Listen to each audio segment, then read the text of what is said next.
some post for you, Poirot. Mr. Hercule Poirot, you fancy yourself, don't you, at solving mysteries that are too difficult for our poor thick-head British police. Let us see, Mr. Clever Poirot, just how clever you can be. Perhaps you'll find this nut too hard to crack. Look out for handover on the 21st of the month. Yours extra, A, B, C. Oh, it's some sort of joke. Maybe, but please remind me to inform Chief Inspector Japp.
It's here, Poirot. The murder took place in this street.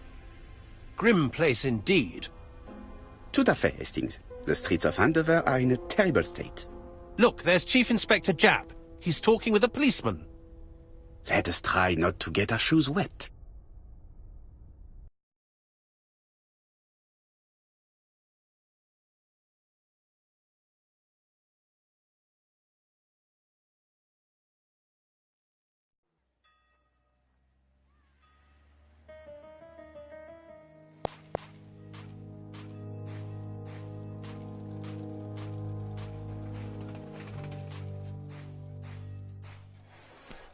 Over here, it's Hastings and Poirot. You missed the 9 o'clock train? We took the 10:30. Luckily the service is good to Andover. So, Chief Inspector, what do we have? The victim is called Alice Asher. She owned this tobacco shop. She was killed yesterday with a blow to the back of the head. At what time? Let me just check.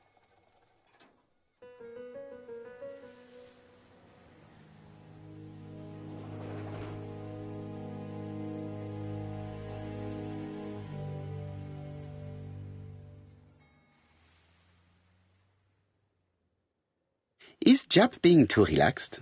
Let us find the clues that prove it.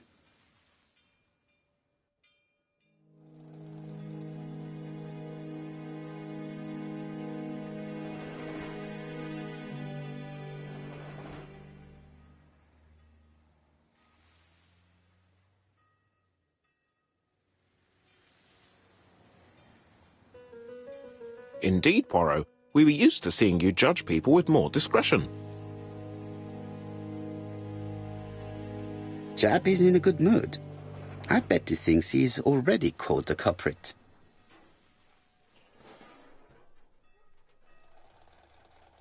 The last customer to see Mrs. Asher alive left her shop at 5:30. The body was found at around 11 in the evening by an officer doing his rounds. The shop door was open. That's what alerted him. Had anything been taken? A little tobacco maybe, but you'd hardly murder for a few smokes. There's nothing of any real value in the shop. What type of woman was Mrs. Asher? In her 50s, married but separated, no children. Her husband? Aha, Franz Asher, the husband. Alcoholic and violent. It's said that he regularly insulted his wife and threatened to kill her.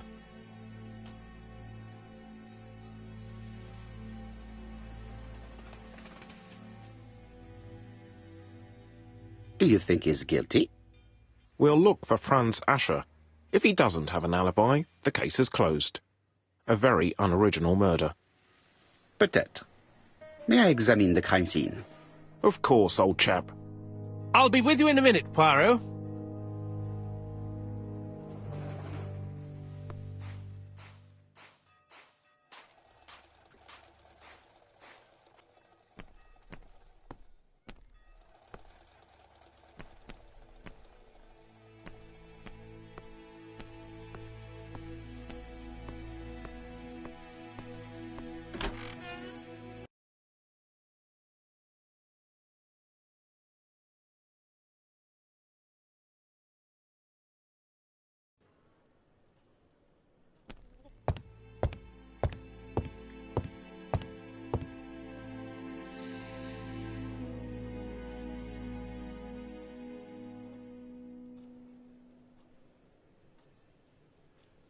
Red liquid is oozing out.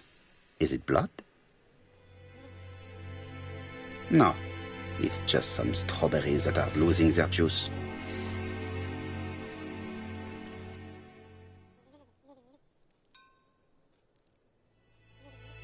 It's not just any railway guide. It's an ABC.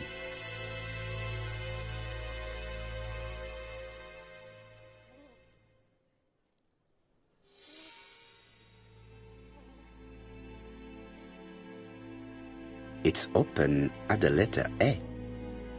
There are no prints on the book.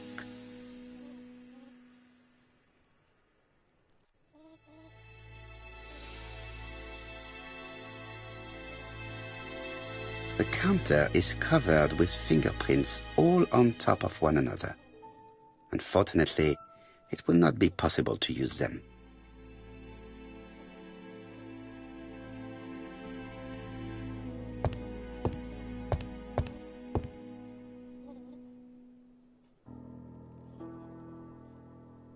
The till does not appear to have been touched. I have to check that nothing is missing from it.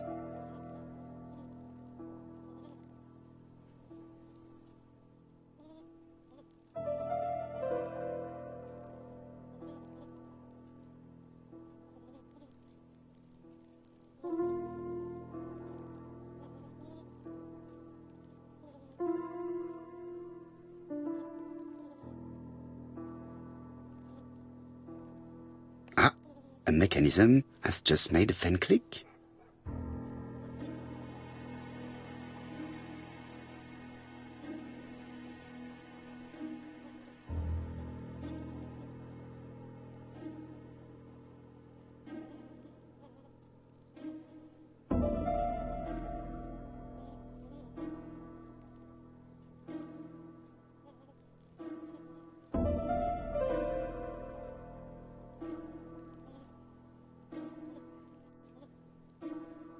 It would be best to examine the rest of the till. It is blocked by something.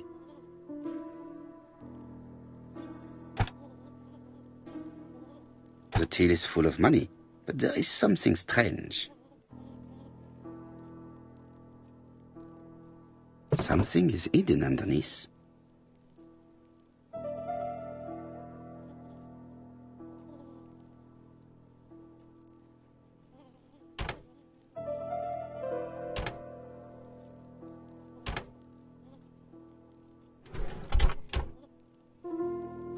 This must be the key to the back of the shop.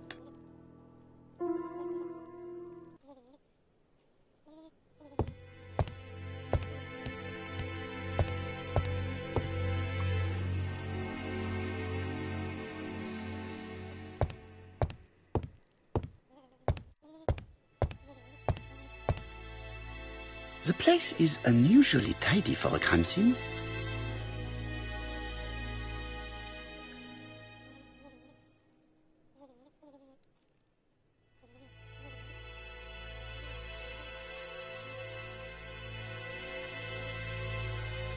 Nothing suggests any sign of a fight.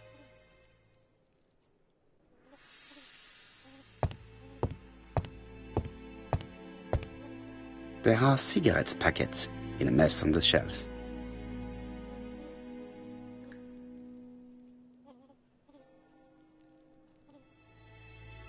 She has a packet of play cigarette next to her hand. Did she drop it when she fell? She just has one wound on the back of the head. There are no other wounds or signs of a struggle.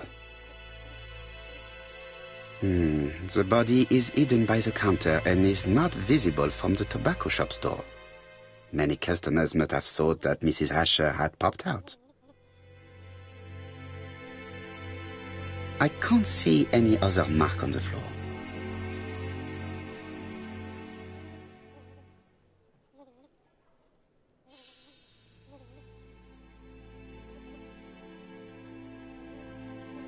This poor woman's head is resting in a very even-shaped pool of blood.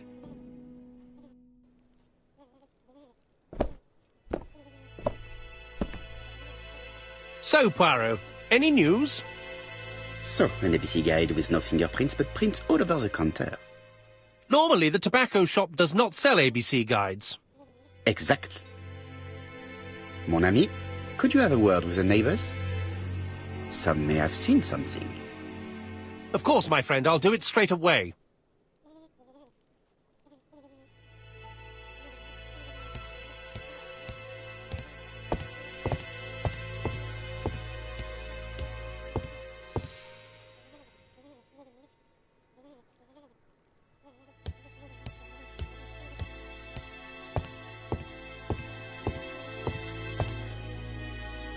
The door is locked.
There are cigarettes packets in a mess on the shelf.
The murderer deliberately left behind this ABC as a signature. The absence of fingerprints and the fact that it is open at letter A for Andover leaves little doubt.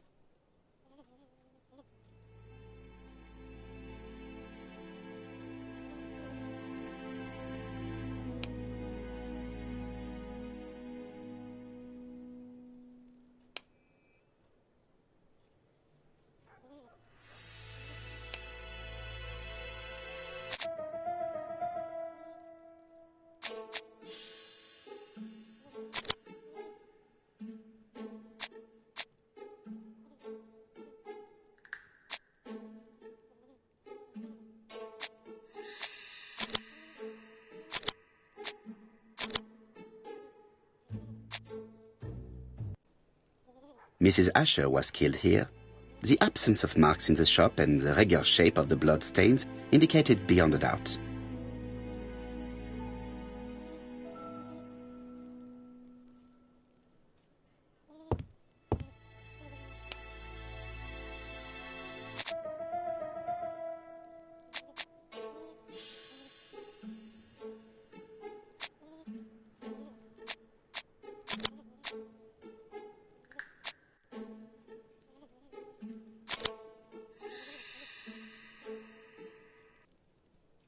The motive is definitely not financial gain. There is no sign of a struggle, and the till has not been forced or emptied.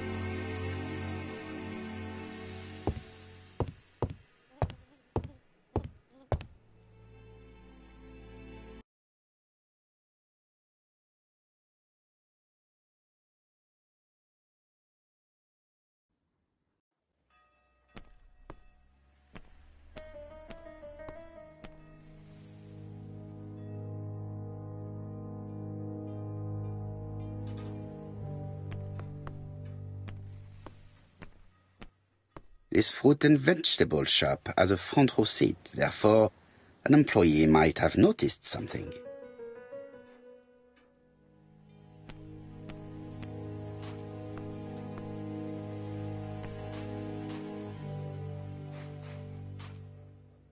This fruit and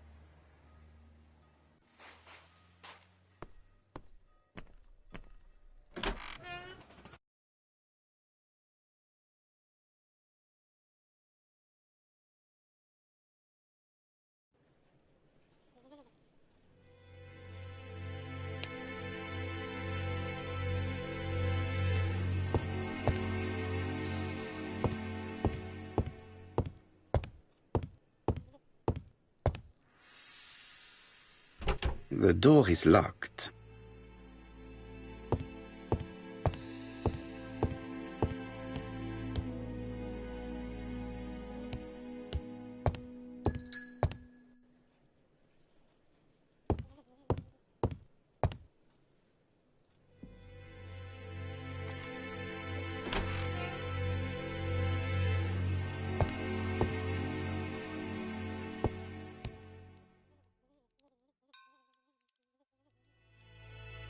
Blood.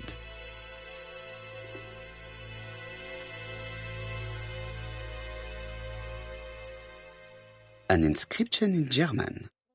Souvenir of our honeymoon in the Black Forest. To my Alice forever, Franz Asher. The Ashers were a lovely couple when they were young.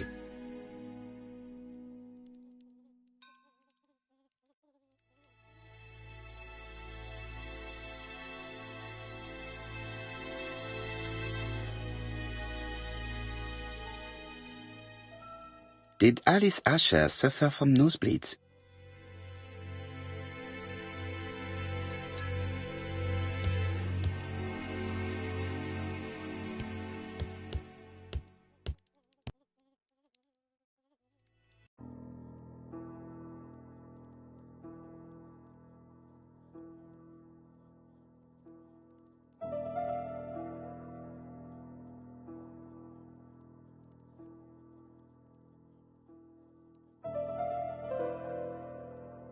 It is blocked by something.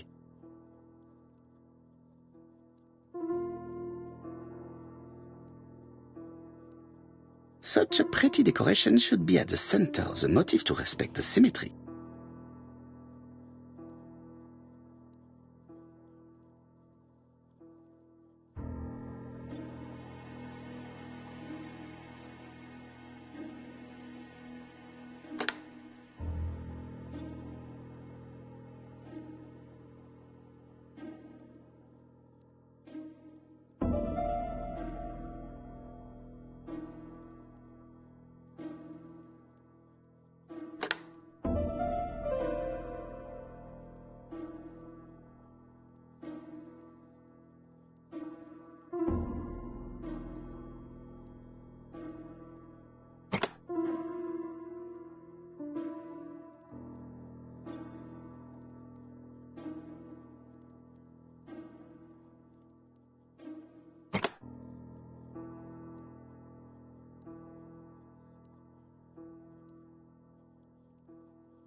The wooden flower is preventing the circle from turning.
The wooden flower is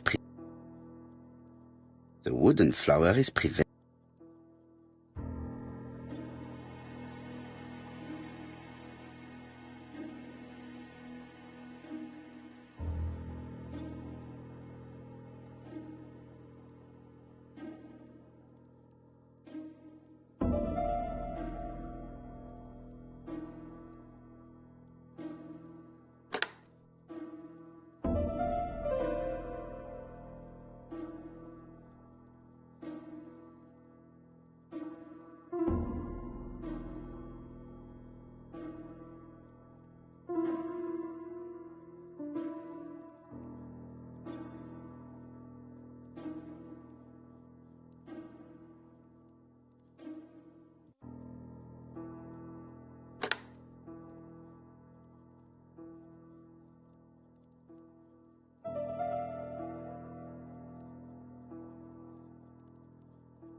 The wooden flower is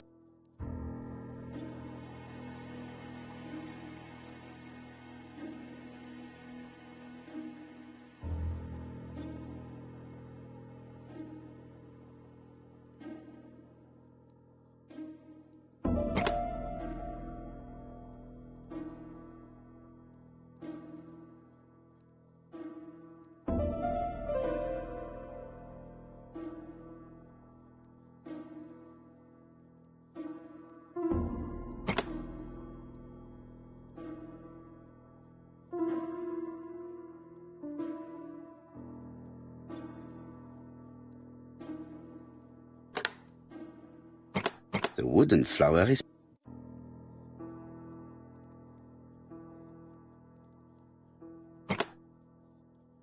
The wooden flower is preventing the sun.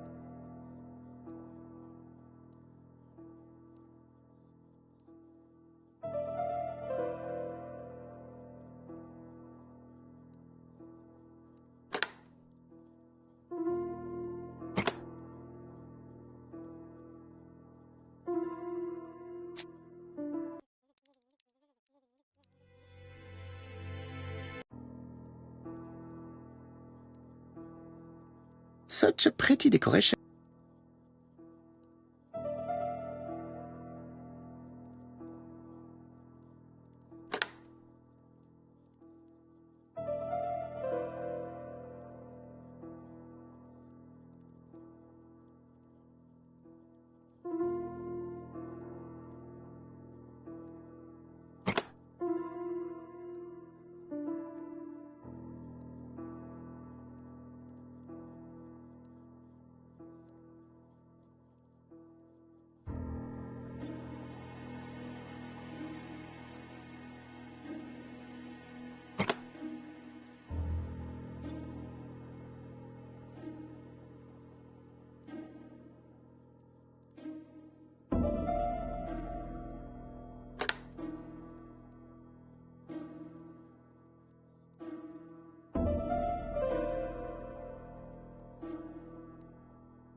The wooden flower is The wooden flower is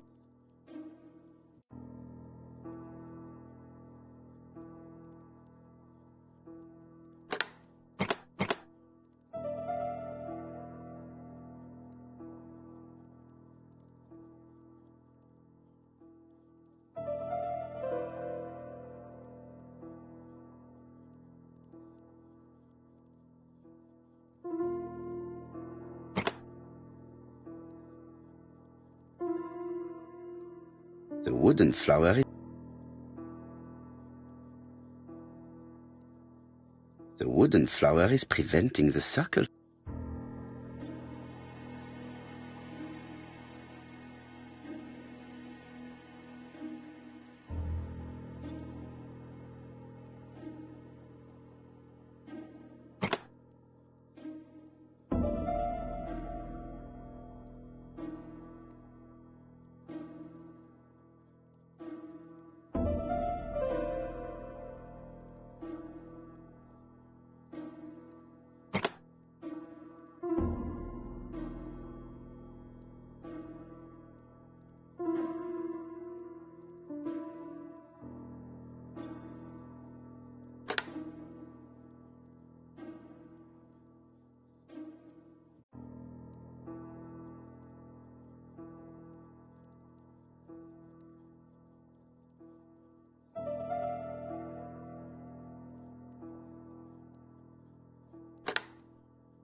The wooden flower is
the wooden flower is preventing the suck.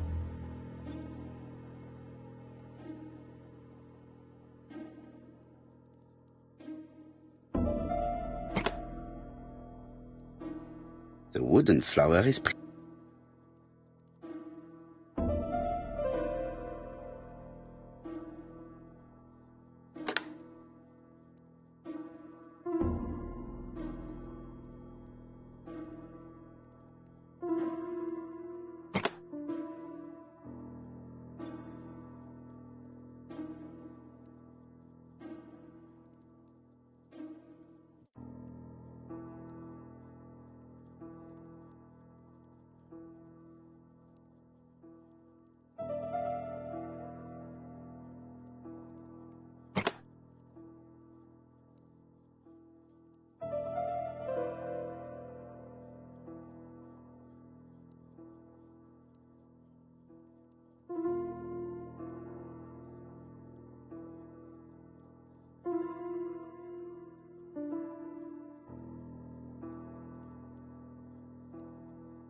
The wooden flower is preventing the circle from turning.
I heard a faint sound as if something was unlocked.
Medicine. Laudanum-based cough medicine, Mrs. Asher, and Dover Morley Laboratory, London. It's strange to find such an elaborate medicine from a leading London laboratory in the home of such a modest woman.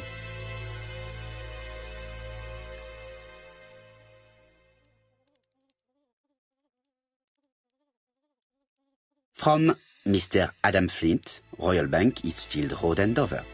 To Mrs. Alice Asher, 5 Bishops Road, Andover. Dear Mrs. Asher, further to your request of 12 February 1935, I have informed my superiors of your wish to apply for a loan to acquire the lease of the shop you rent from Mr. Fairfax. Despite the seriousness of your case, I regret to inform you that your request has been denied. The amount of your personal contribution, £11, is not high enough and represents too small a part of the final transaction. I remain at your disposal for any questions. Adam Flint. Mrs. Asher's meager savings were not enough for her to own the tobacco shop, but will largely cover her funeral costs.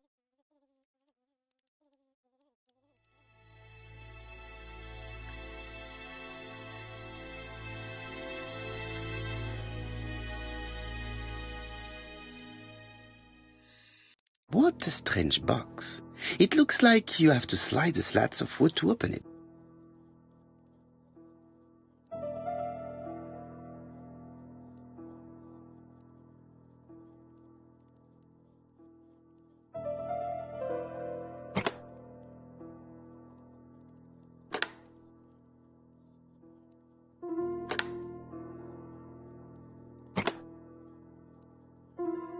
This button appears to activate a mechanism.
That should do it.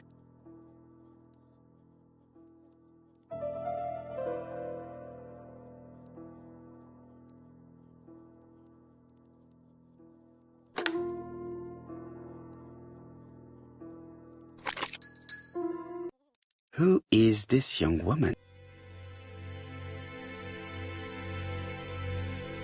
To my dear Aunt Alice, Mary Drower.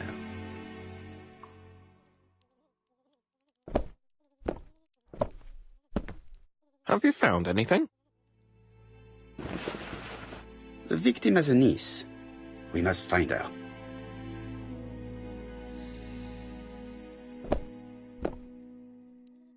I think I've looked everywhere here. Let us see if I can find any more information in the shop's surroundings.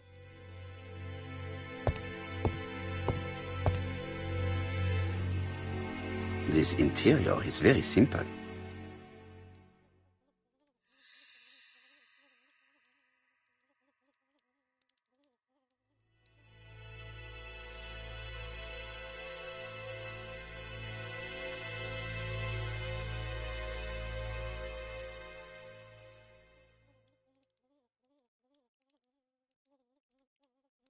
Mrs. Asher lived very simply.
£4 a lettuce, a lovely large lettuce, 4 pence only. Strawberries, 6 pence a pound.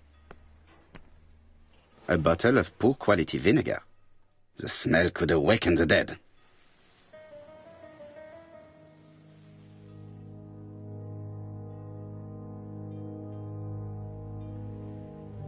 This woman appears to be a smoker.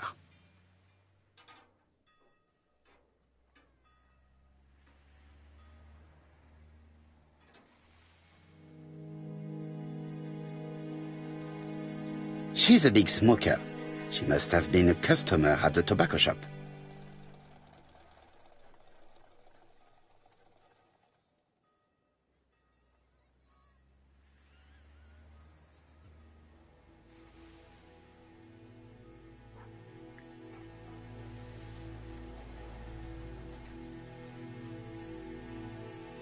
Your strawberries appears to be rather soft. Soft? The cheek of it. What are you trying to say? Did you know Alice Asher well? And for starters, who are you? I'm Hercule Poirot, the detective. You're foreign, that's for sure, with your accent and your odd way about you. And you're here about Alice's murder, I suppose. Well, I've nothing to say to you. Did you speak to the victim yesterday? No, I never saw her. Please try and help me, madame. Why should I help you? For your beautiful moustache? Heh. Come on, move along now. You're scaring away my customers. Please, do not be ridiculous.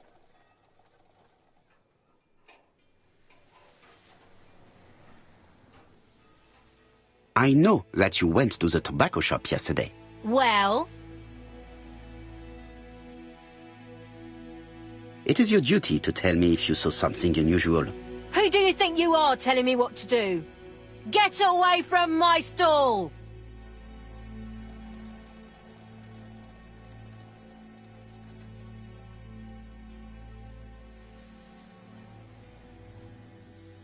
Ugh.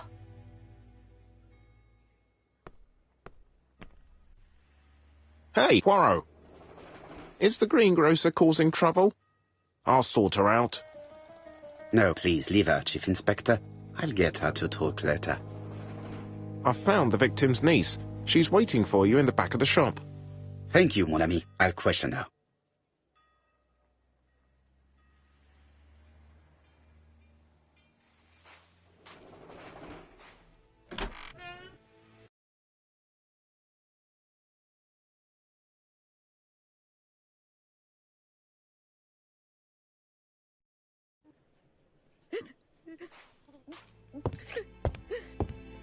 Jap had the body removed out of respect for the victim's niece.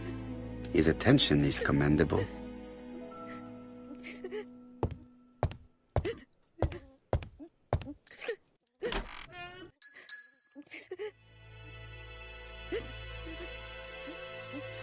Is her grief sincere?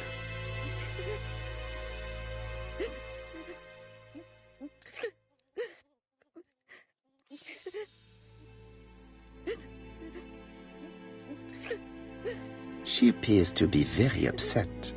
She's dressed in mourning. She looks fragile.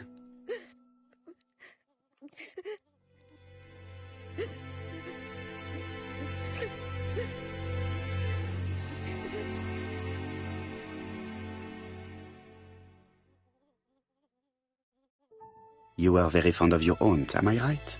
She was the only family I had since my mother died.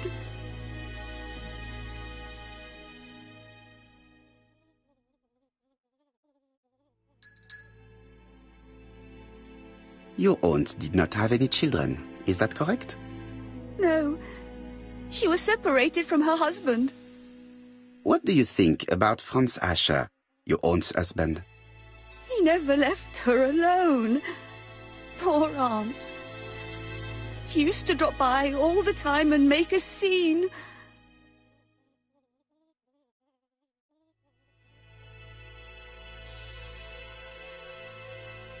Was your aunt afraid of her husband? He shouted a lot, but she wasn't afraid of him. Why, he used to slink away when she turned on him. He was afraid of her, if you like.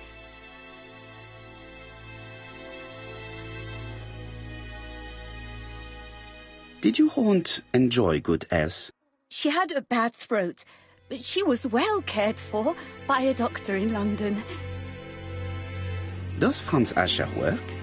All he's done for years is drink and gamble, but he used to be a very good cabinet maker. What does he live on? My aunt used to give him 5 shillings a week.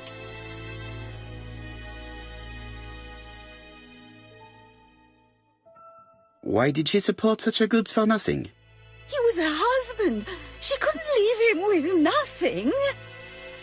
I understand. You have been of great assistance, mademoiselle.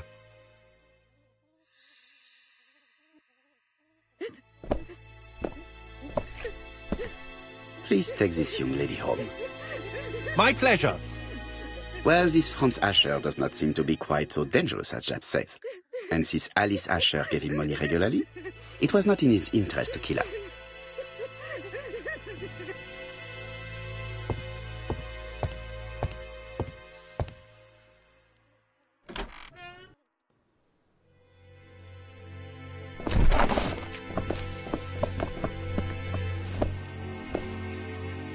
We have to wait for him to sleep it off. He's all yours, Poirot. There are a few things I need to check. There must be some way of sobering him up. I wonder what his wife used to do. He must have scared the customers away.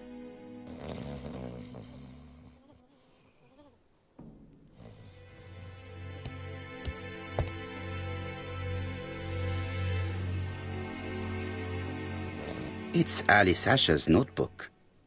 Ah, that's interesting. It probably contains information about her possible debtors and creditors. Bodley. The fruit seller has debts too. She will probably be more cooperative thanks to this piece of information. Mary Drower was telling the truth. Mrs. Asher regularly gave money to her alcoholic husband.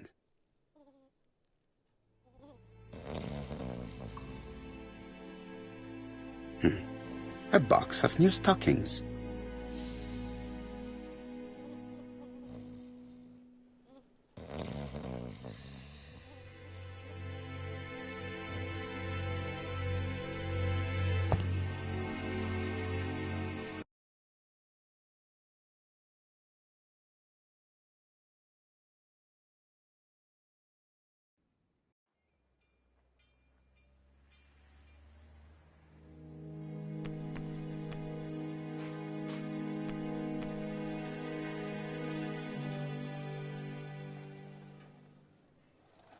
I am accusing you of the murder of Mrs. Asher. What? It wasn't me! According to the victim's account book, you owed her £10 for tobacco and magazines. That's a lie. She owed me £1. I swear.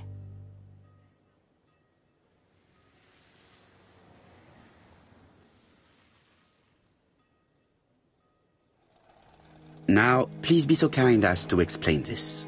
Look at my account book. Alice owed me £11 for fruit and vegetables. I may have had a slate at her shop, but she had one at mine. She owed me £1. And that reminds me I have to get it back from her niece. That is quite enough. Your account book has saved you, but I might ask Chief Inspector Japp to throw you in the cells for 1 or 2 nights while he checks your entries. Do you want to go to prison? Prison? Now that's not fair. I haven't done nothing. In that case, I am counting on your full collaboration. Yes, sir. Of course, sir. Listen, I didn't kill Alice, I swear. But it's true that I did go to the shop yesterday. At what time? 6 o'clock. She left me a note saying she wanted some strawberries if I got some. I received them late, about 6. So I took them over to her. But you did not see her. She wasn't in the shop, so I just put the strawberries on the counter and left. Did you see anything unusual in the shop? No. Well, maybe one thing. There was always a railway guide on the counter. Alice didn't sell them. Maybe it's the customer who left it there. You were not alarmed? I thought Alice had just gone to get her medicine from her room and that she'd be straight back. You mentioned medicine. Something for her cough. She used to take it a lot. Who do you think killed her? France. Her scoundrel of a husband. He was always after her for something. Well, he's a foreigner. Sorry, sir. What I mean is he's German. That's even worse. Did you see Franz Asher enter the tobacco shop late yesterday afternoon? Well, no. But at that time of the day, the streets are packed, and I have better things to do than watch her shop.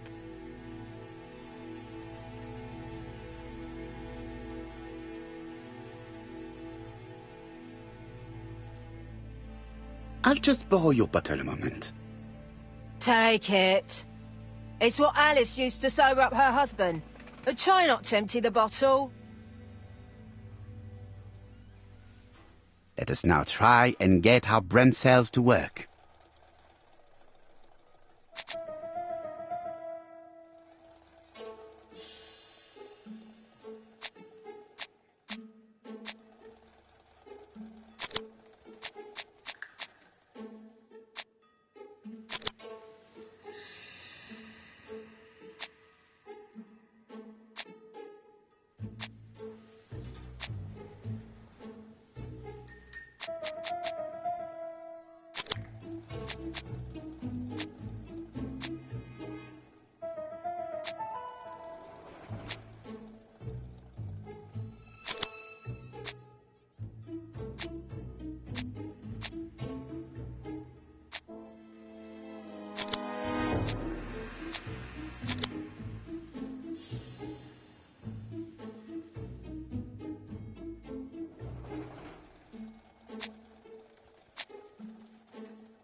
Strawberries! 6p a pound!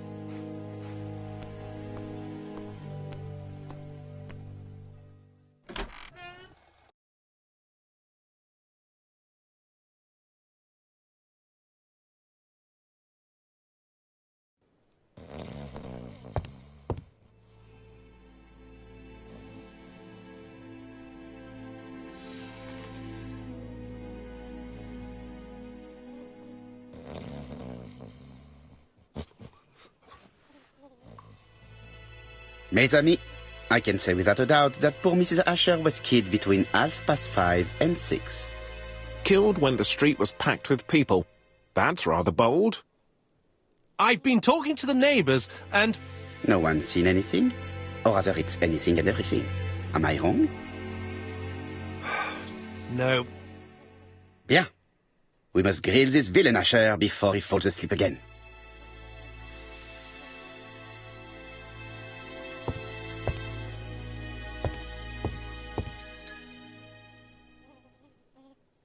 This man is in rather a bad state.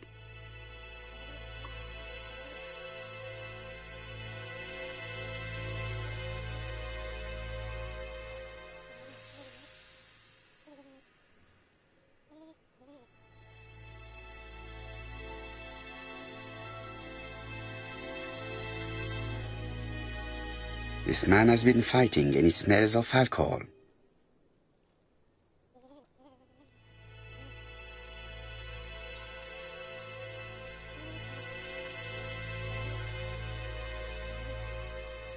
Care for a cigarette, monsieur? What's that? Scented cigarettes? No, thanks. Bien. I was trying to be friendly, but you are quite right. Let us get down to business. You threatened to kill your wife, and now she is dead. So what? You shouldn't take things so seriously, sir. Nothing but empty threats. We didn't get on all that badly. So, if things were going so well with your wife, why did you not live with her? She was the one that left. Nothing to do with me, sir.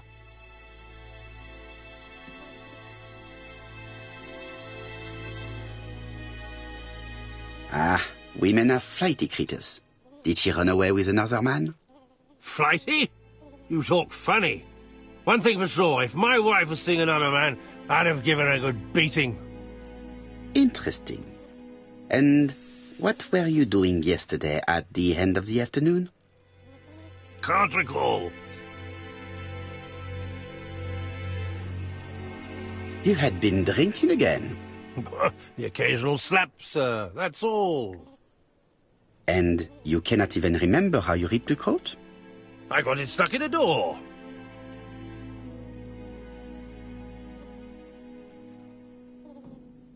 Asha, look me in the eye and tell me that you were in a fight.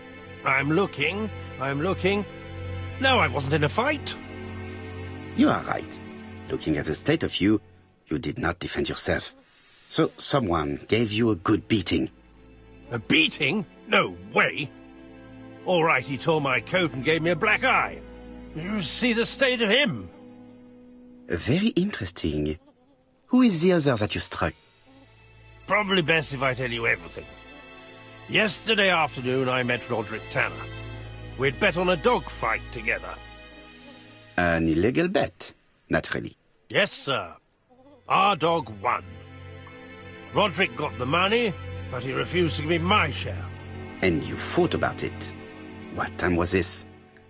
In the evening, about 6, I think. We were on the other side of town. You see, I couldn't have killed my wife.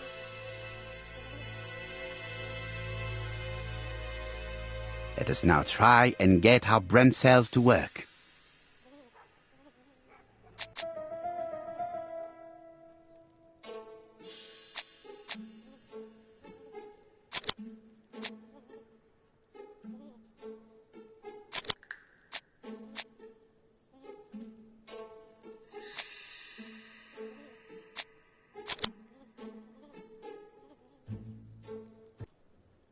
The murderer probably pretended to be a customer. He hit the shopkeeper from behind as he turned around to serve him. Asher's alibi appears to be confirmed. All the same, I'm going to call and check that he did have a fight with this Tanner on the afternoon of the murder. You can never trust this sort of chap. One thing is certain, Asher was a ruffian who used to beat his wife. But he's not very educated. It certainly was not him who wrote the letter signed ABC. Let's resume, Hastings. We know the murderer pretended to be a customer. He did not kill her for money, that appears to be certain. I agree with you on that point. And the murderer left an ABC guide as a signature. Therefore, it's likely he wrote the letter. Indeed, but that doesn't explain why and how he did it. You are quite right. Why he did it is a mystery. But as for how he did it, we do know enough to try and reconstruct the events.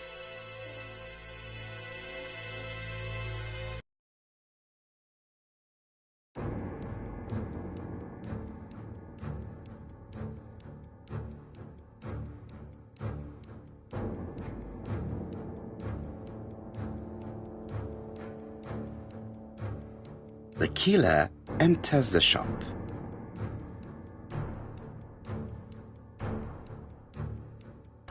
Mrs. Asher turns around to greet her customer.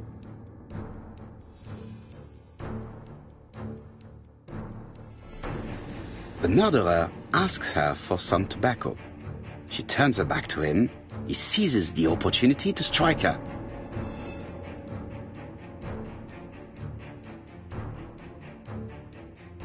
He then places the ABC on the counter before leaving. The ABC was not found like that. We are not far from the solution, Hastings. Would you mind if we thought about it a little more?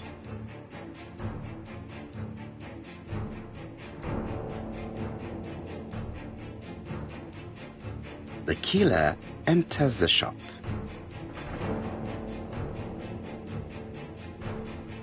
Mrs. Asher turns around to greet her customer.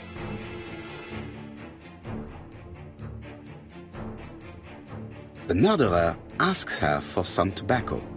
She turns her back to him. He seizes the opportunity to strike her.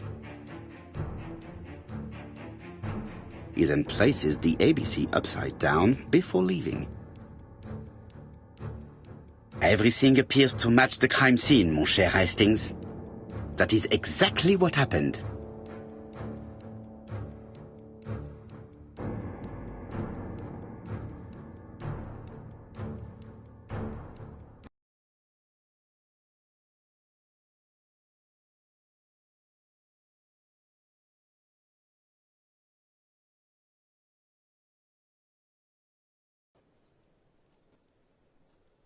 Asher has a strong alibi and we don't have any other suspect. But what was the point of this crime?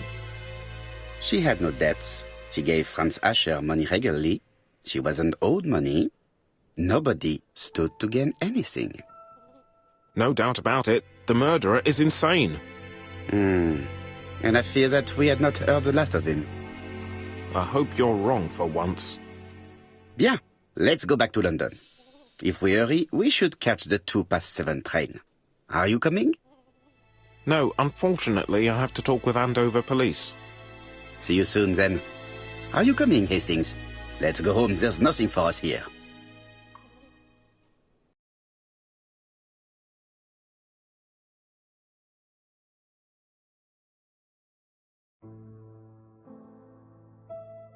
Well, do you have any idea about the killer's identity?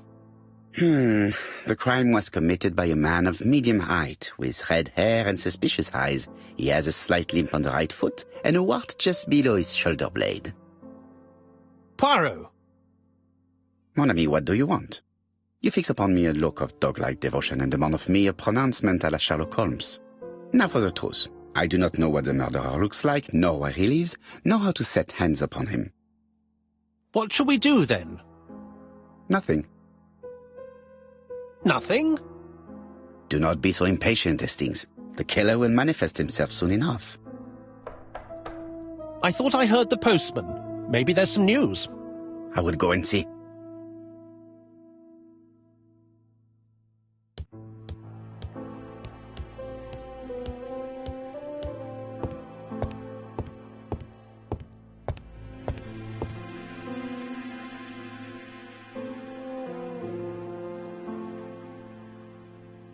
Dear Mr. Poirot, well, what do you think? I believe that I won this round. The Andover affair went like clockwork, don't you feel? But the fun has only just started. I would like to draw your attention to Bexhill-on-Sea on the 25th of this month. We're having a crazy time. Best wishes, ABC.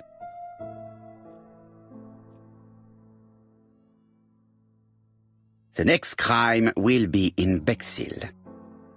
We must warn Jap to Scotland Yard. Did the letter indicate anything that might help the police? To be honest, I think we can already guess something about the next victim. But I need to think about it a little more.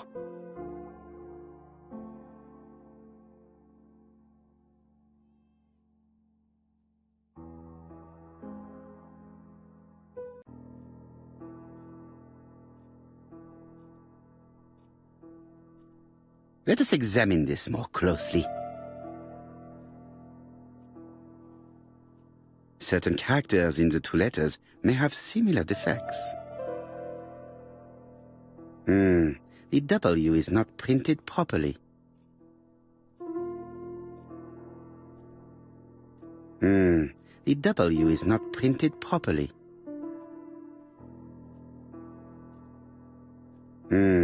The W is not printed properly.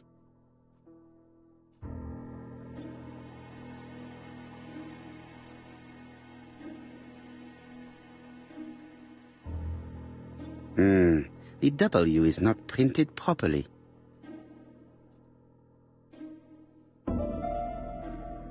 Right. Let us compare this with the other letter.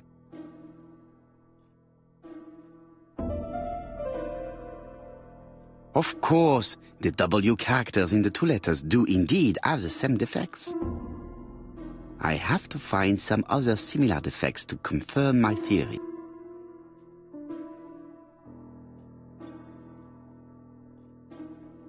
Yes, this I is weird.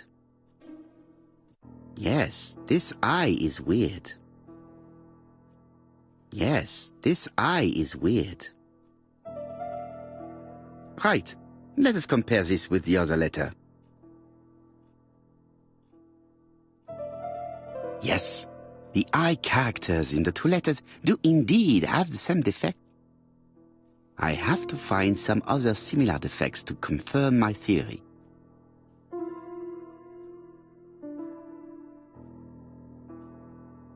Yes, the A appears to be quite unusual. Yes, the A appears to be quite unusual. Right. Let us compare this with the other letter.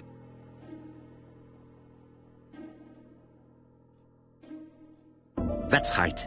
The A characters in the two letters do indeed have the same defect. My theory was right. These two letters were written with the same typewriter. Both letters were written on the same typewriter and show the same characteristics. You surprise me, Poirot. You usually ignore material proof.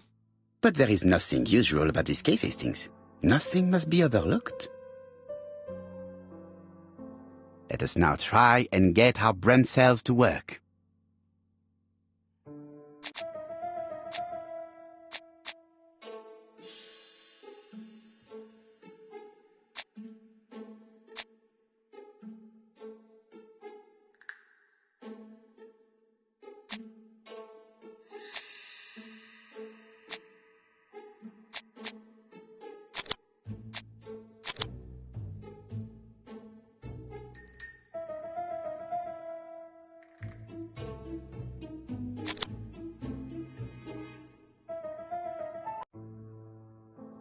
So, Poirot, have you found something?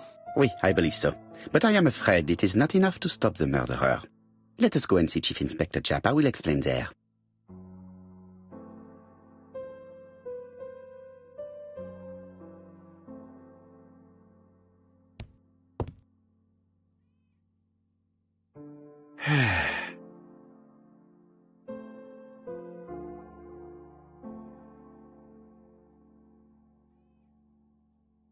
Ah, some cool air.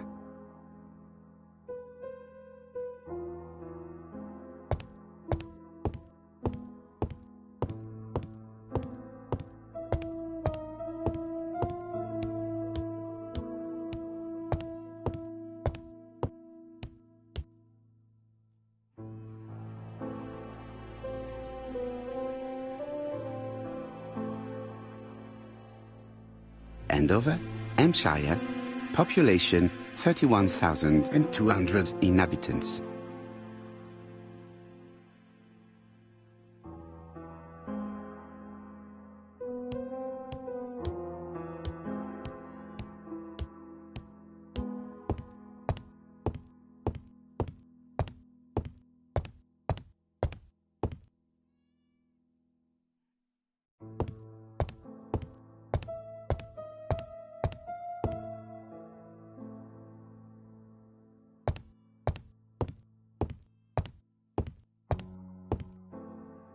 No doubt about it.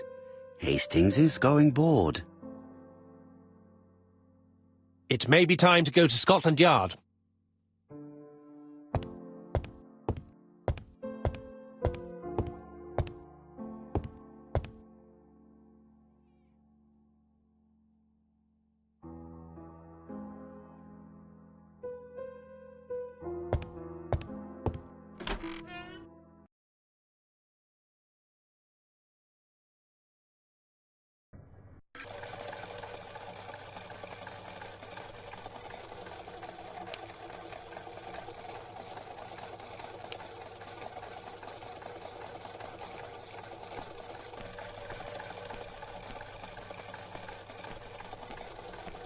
To Scotland Yard, please.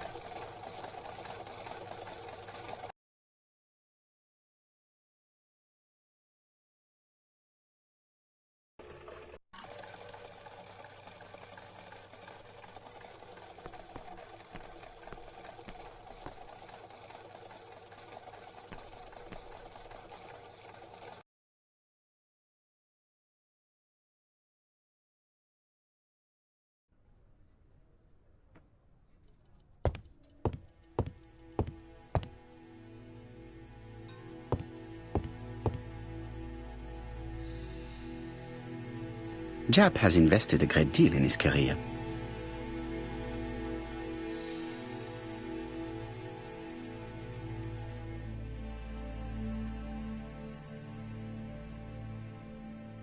Jap is an investigator greatly respected by his peers.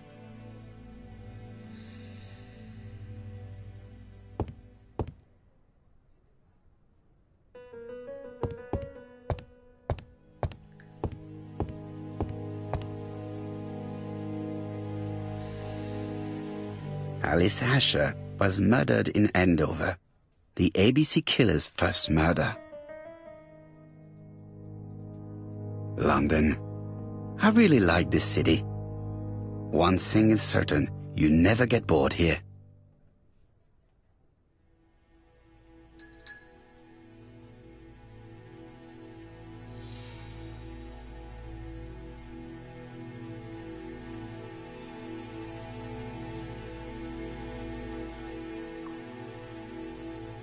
Jap appears to be snowed under.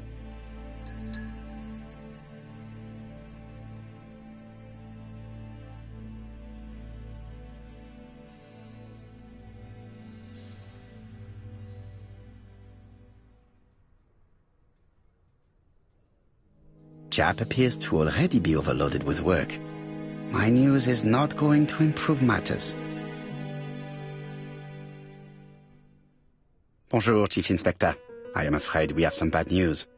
I have just received another letter signed ABC. The next crime will be on the 25th in Bexhill-on-Sea. Are you completely sure it's from the same person? I have compared the two letters. There is no doubt about it. I suppose you think he's going to carry out his threats. I fear so. Good God, Poirot. Bexhill is very busy at this time of year, and we have no idea who the next victim will be.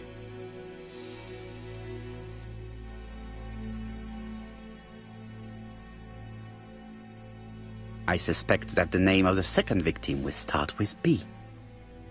What on earth makes you think such a thing? I thought about it when I saw the name Asher clearly written over the shop door of the unfortunate woman who was murdered in Andover last month. When I received a letter mentioning Bexhill, I deduced that the victim, like the town, might have been chosen by alphabetical order. So it's an alphabet fiend. I'm going to have a list drawn up of all the people whose name starts with B. I hope there aren't too many of them. Bien, we should leave you to work, Chief Inspector. You have a few days to prepare yourself. Thank you for coming, my friends.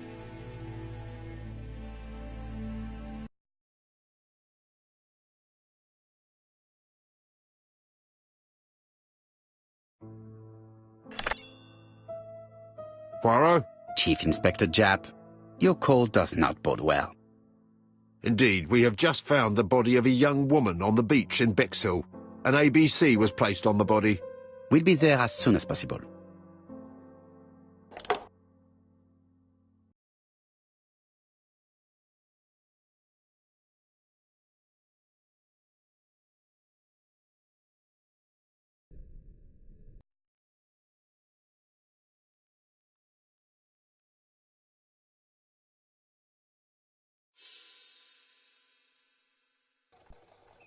Bexhill is a delightful town.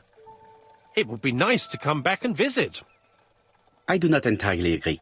Walking at the beach damages my shoes, and it hurts my knee. So the years have not spared you, my friend. It's the same for all of us.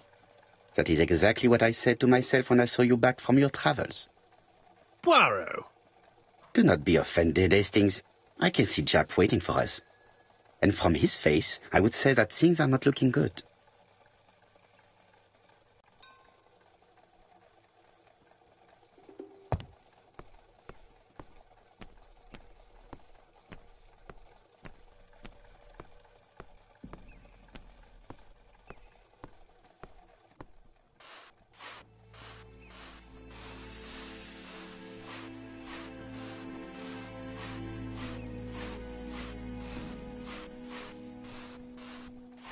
We should have the courtesy to go and see Chief Inspector Jap before examining the crime scene.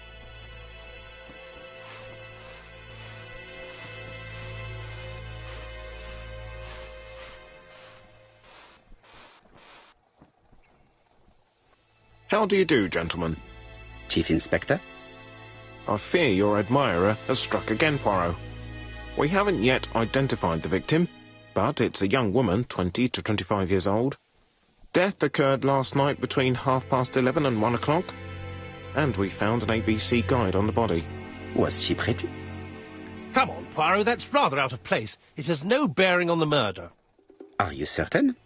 For women, it is often the most important thing. It often decides their destiny. The body hasn't been moved. You can see for yourself. Has the press been informed? Not yet, but I'm planning to.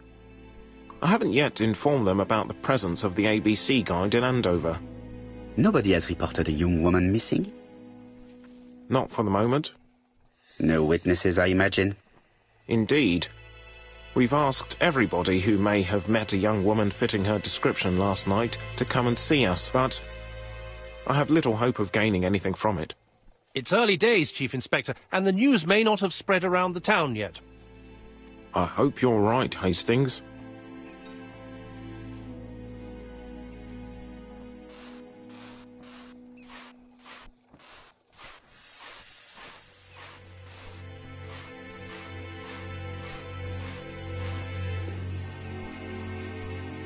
The young woman wasn't wearing shoes or a coat, and was not carrying a bag.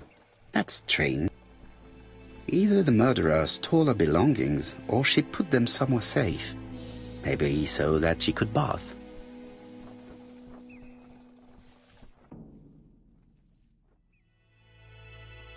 The guide is open at the page for the Bexhill train times.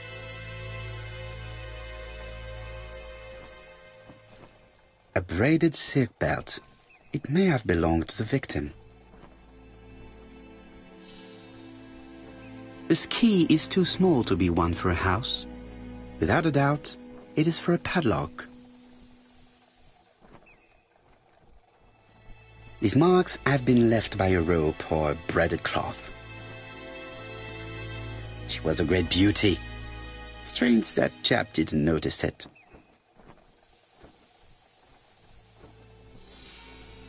Apart from the marks on her neck, there are no signs of the struggle. She didn't manage to hit her assailant.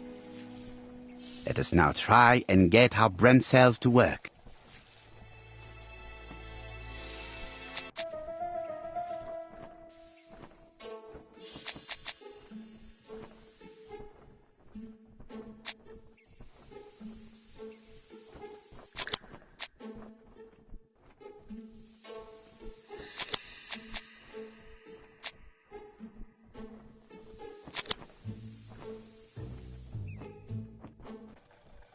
The poor child must have been strangled with his braided belt. Unfortunately, in view of the fabric, it is unlikely that we will find any prints. Let us now try and get our brain cells to work.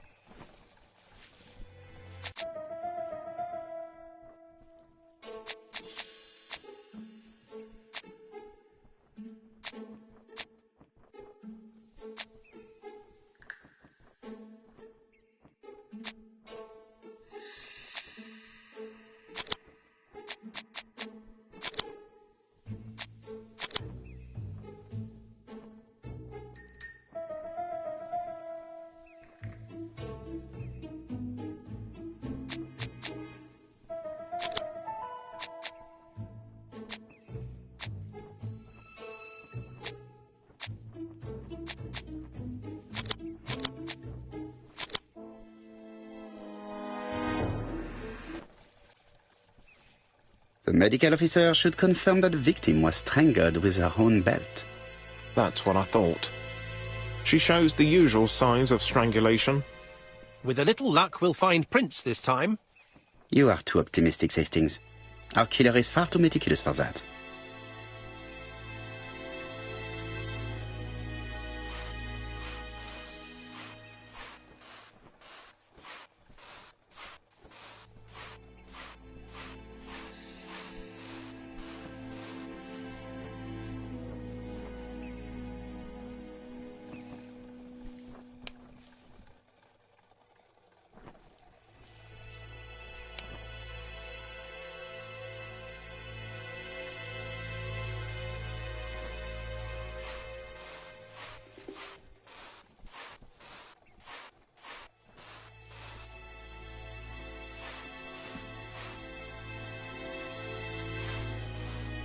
I fear that this case is far from being solved.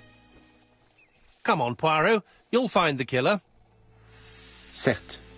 But how many times will he kill before I do?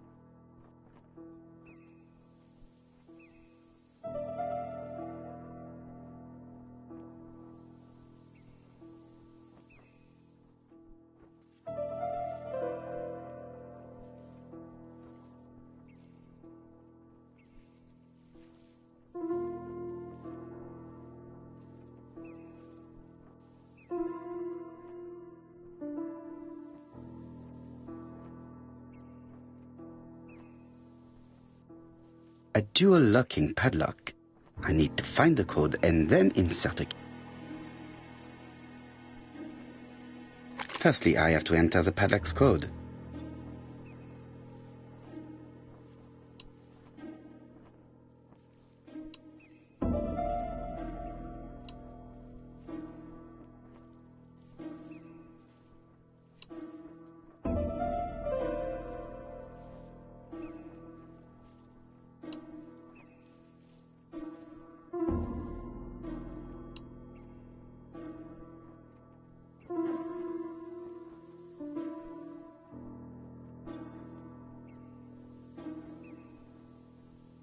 Firstly, I have to enter the padlock's code.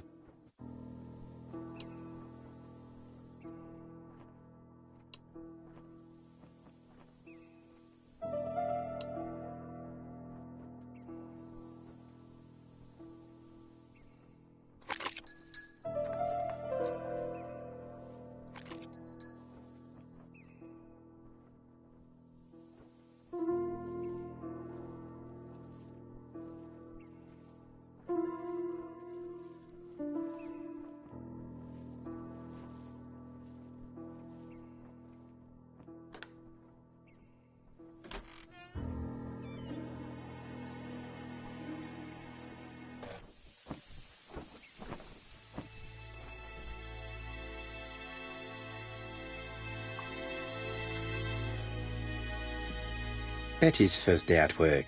Mom is very proud of you. Elizabeth Barnard, 7 August 1931. So, the young lady did have a name starting with B, and she worked as a ginger cat, an establishment that must be slightly further along the beach.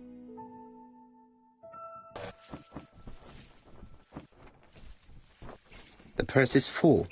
Yet again, we can dismiss theft as the motive for the murder. Here is the watch she must have removed to prevent it from getting wet. A top-brand lipstick. She liked to take care of her appearance. As well as a photo of the victim with some company. It could be useful to me.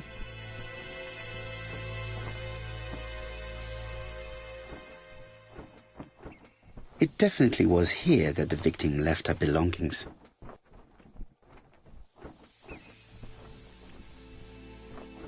Jap has gone to the police. The victim has been identified and her family had reported her disappearance. She was called? Elizabeth Barnard, mainly Betty. She worked as a ginger cat at the cafe slightly further along the beach. But Poirot, how on earth? Never mind. Do you have her address? Yes, she lived with her parents on the street leading to the beach, number 22. Shall we go? You are far too impatient, Hastings. Let the poor people take in the news first. Let us go and visit the cafe where Betty worked.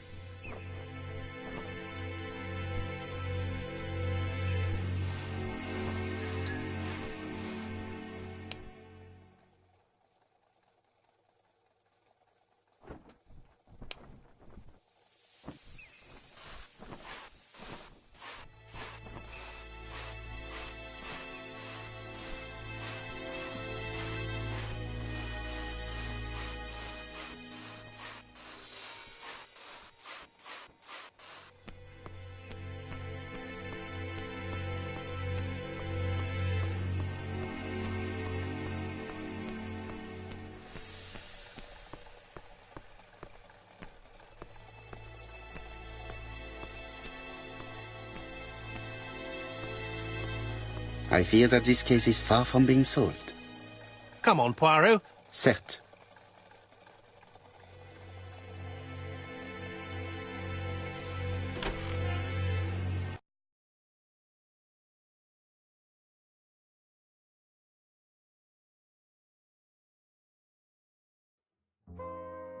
I'll be with you in a minute, gentlemen.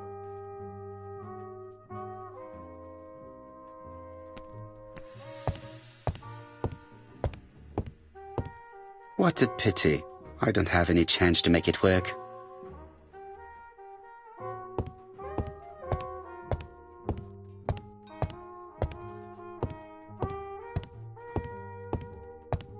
This is a well-laid table. Nothing is out of place and, above all, no creases.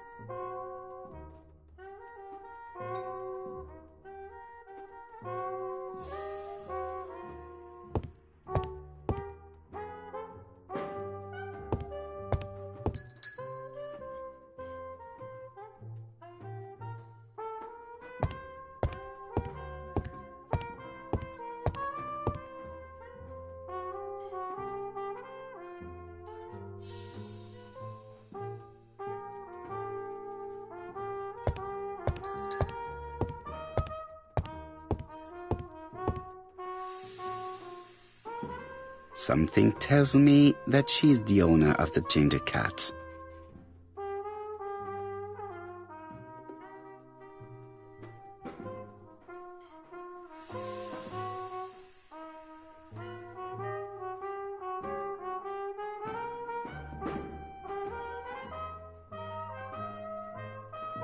This woman must be the owner of the ginger cat. It looks like something is bothering her. How can I help you? A hot chocolate and a tea for my friend, please. I'll bring it straight away.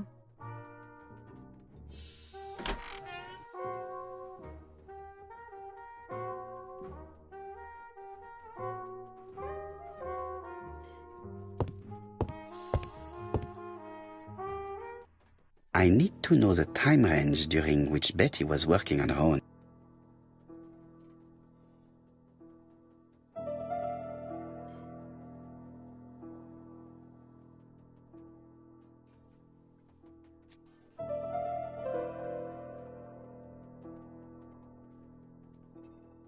Where is Betty?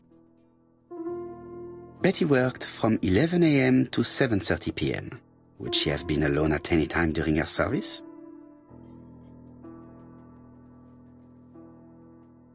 Interesting. Betty was alone between 5 p.m. and 7:30 p.m. Who did she serve?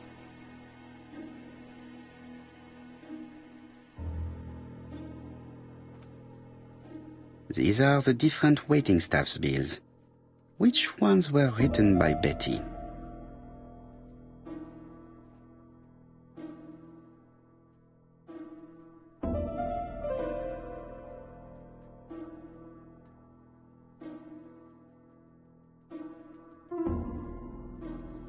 This bill may have been written by Betty. There is probably another one.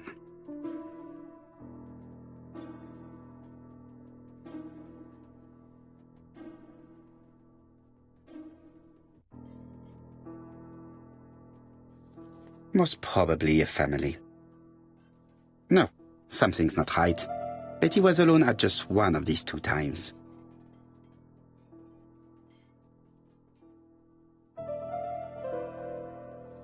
Most probably a family. This bill may have been written by Betty.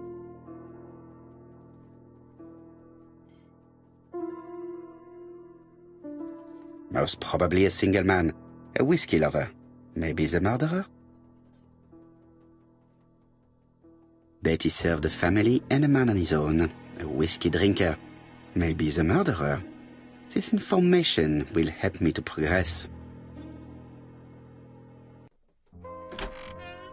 What? Gentlemen, what are you doing?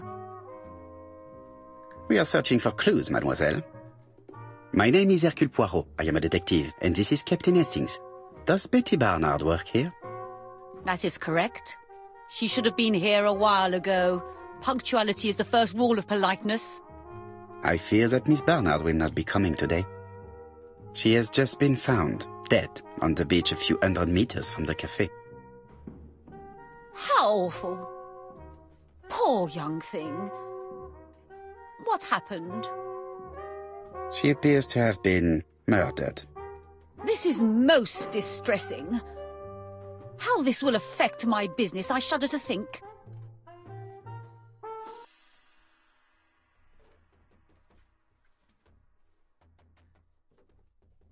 Do not be so sure.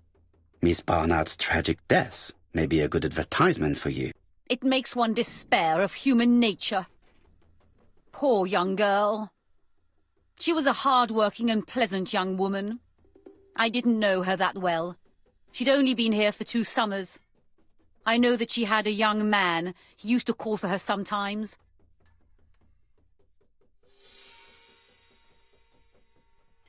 This photo was found. Is this him? Yes, that's him all right. But I haven't seen him for some time.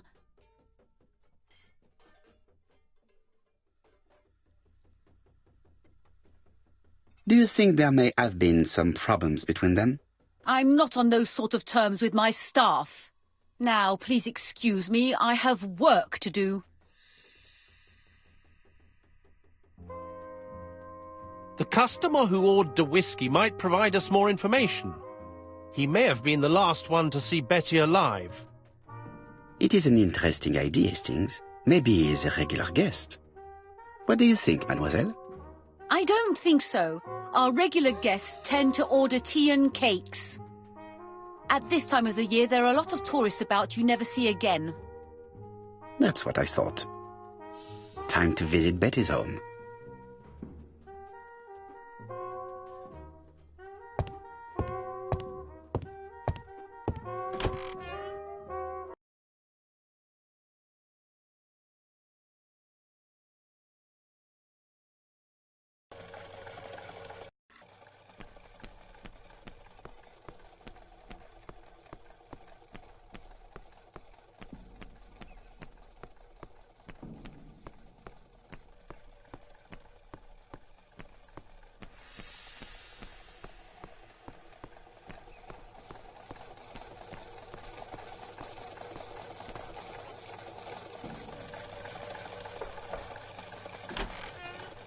How do you do, mademoiselle?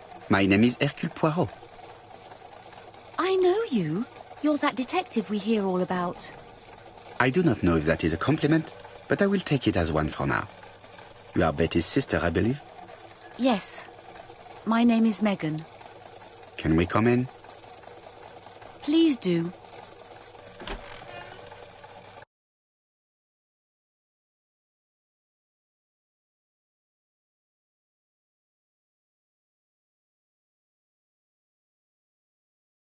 My parents are at the police station. I doubt they'll be up to speaking to you later. Do not worry, we will not bother them. Did you know your sister's plans for yesterday evening? No. I arrived by train this morning.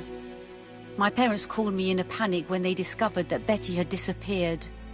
She went out last night, but she didn't tell them where she was going. What was your last conversation about? Her new dress.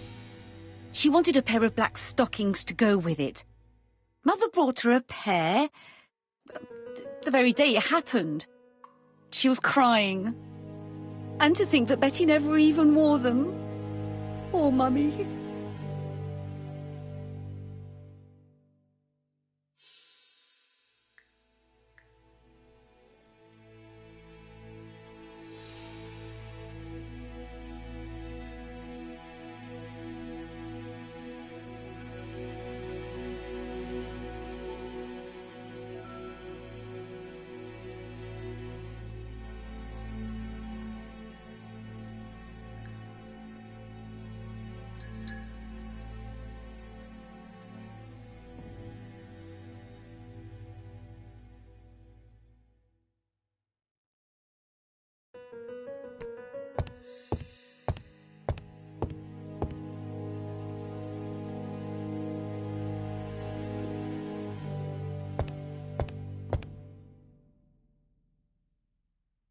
The Barnard appeared to make music a priority in their budget.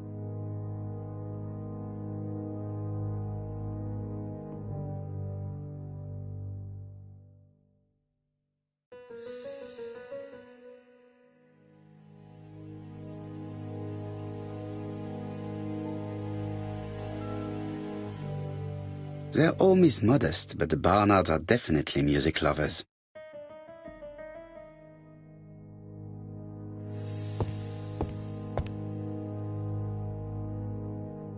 What is she feeling at the moment?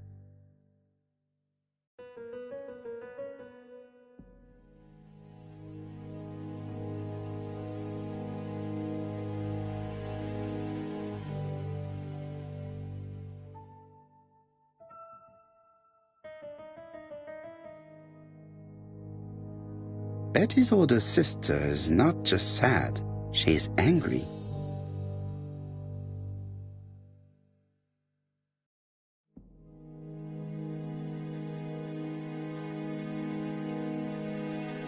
Did Betty go out often? My sister wasn't a child, sir. She used to go out. She enjoyed films, dancing. She was a very good girl who didn't hang around with men. That's what they always say, no? I am not interested in what people say. I am interested in the truth, Mademoiselle Barnard. If you only knew how much I would like to talk with someone who does not know that your sister is dead and who could provide me with a true portrait of her beyond the formalities. The truth is that my sister was a silly little fool. I tried to reason with her, but she behaved like an idiot. In what way? She used to say that if she was going to marry Don, she might as well have some fun now. I understand. Please continue.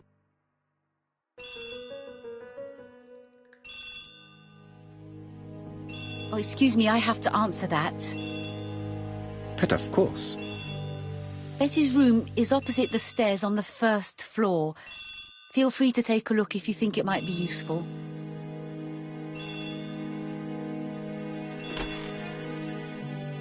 This young woman is far too clever not to have anything else for us. Do you think she's hiding something? That is what I'm trying to find out. Surely you don't think she did it? I did not say anything of the sort. But young women always ruin your judgment, Hastings. Who knows, maybe Megan was jealous of her attractive young sister. I see. She may have had her sights on the inheritance. Or maybe she was in love with Donald Fraser. We have to study all scenarios, even the most unlikely. But I doubt that Mr. and Mrs. Barnard are rich enough to justify murder.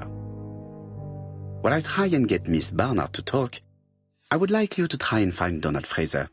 It should be easy to find the estate agents where he works. Bring him to the Ginger Cat. I would like to talk with him before the Chief Inspector finds him.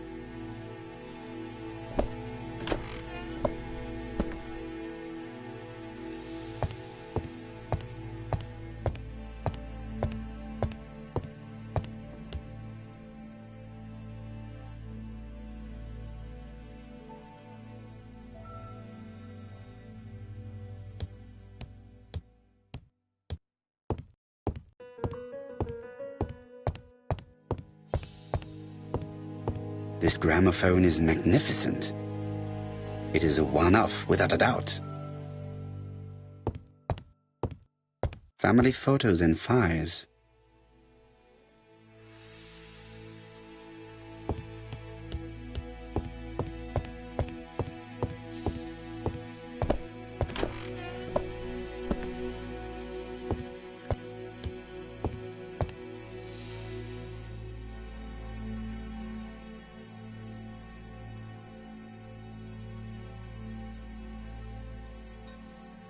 It looks like Betty has a very busy life.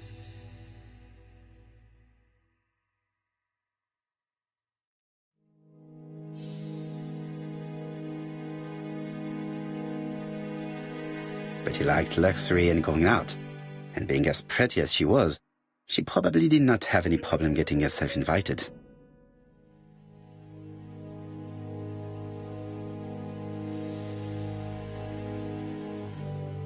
It looks like Betty was also a music lover, the same as her family.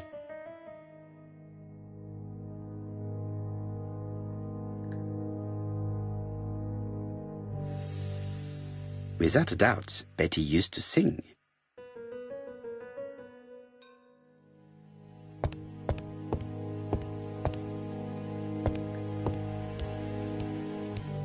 Looking at all the clothes she took out, Betty must have had a problem deciding what to wear. Maybe she had a date?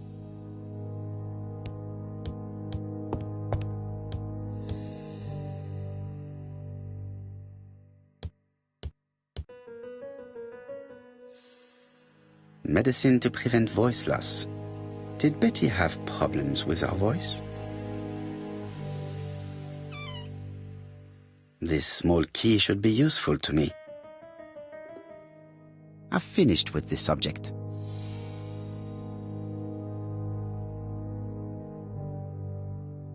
A record sleeve with an handwritten title. Betty must have recorded a demo. I'd be interested to hear it.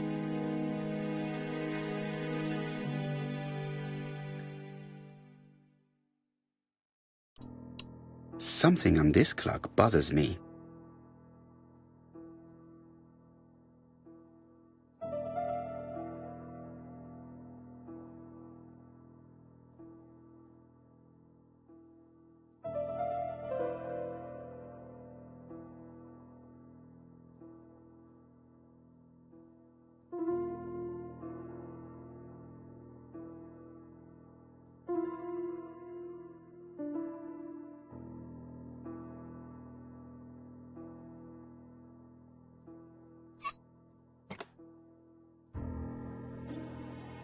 This wooden panel is blocked. I can't open it. This wooden panel is blocked. I can't open it.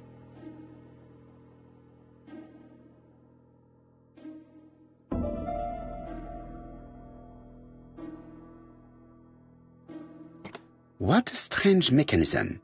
I don't think it serves to turn the hand.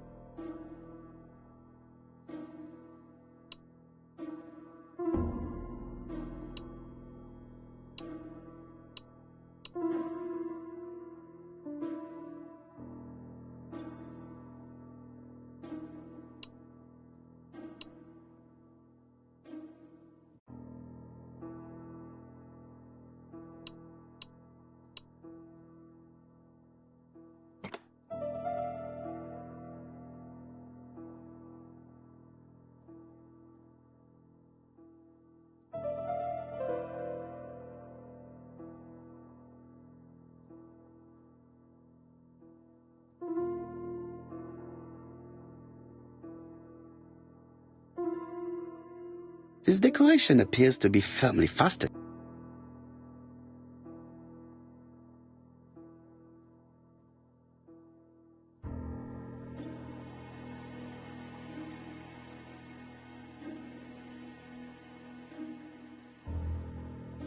This wooden panel is blocked. I can't open it.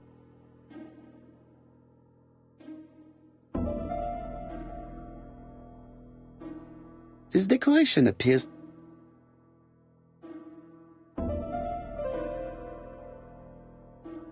This decoration appears...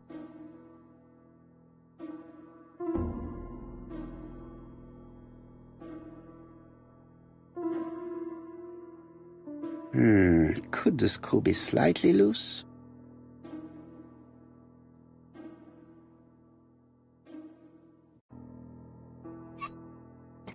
Good. It should be possible to open the wooden panel. Look, a key. This could be useful.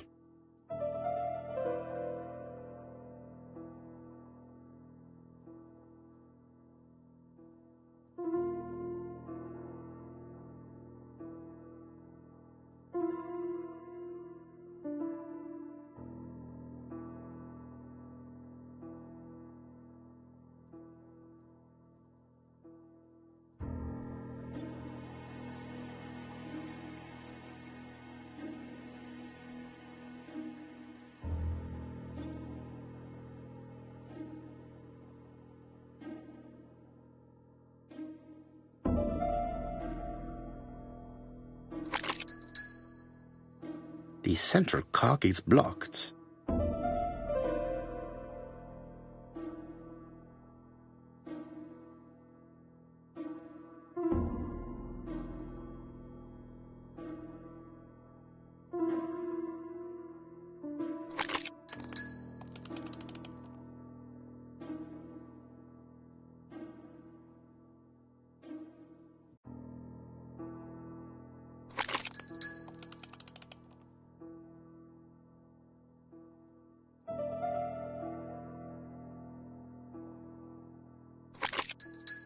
Ah, something clicked on the front of the clock.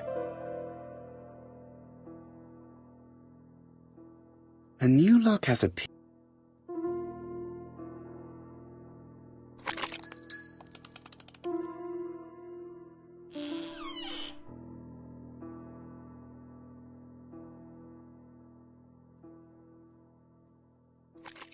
This could be useful.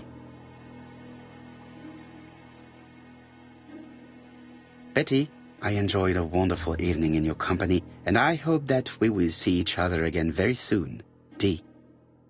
My dearest Betty, I know that your art is already spoken for, but you are the most beautiful dancer I have ever had the pleasure of meeting, and I am impatient to see you again. Adrian.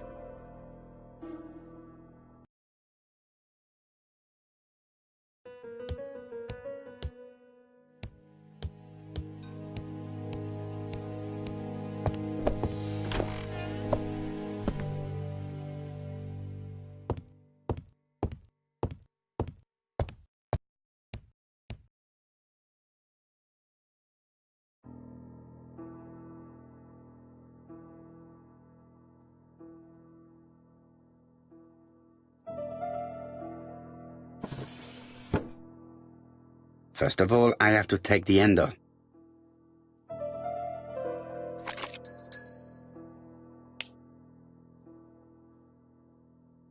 So, what is this mechanism? I need a clue to help me make it work.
I heard the sound of a mechanism being triggered.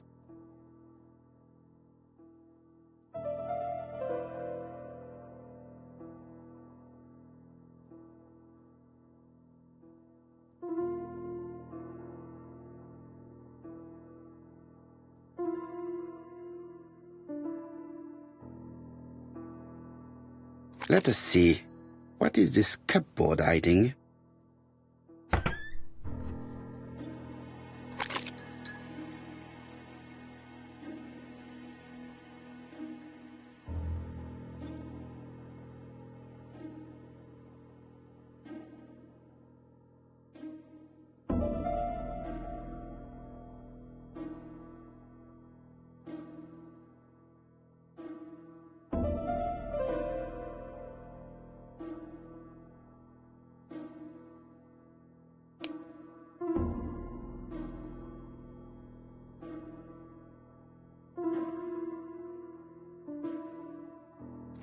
That doesn't work.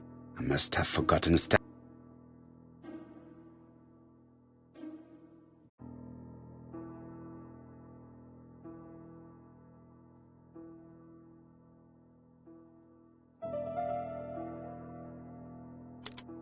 That doesn't work. I must have...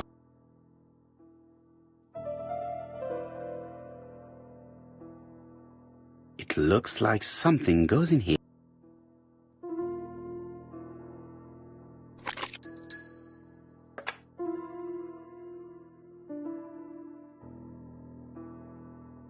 That doesn't work.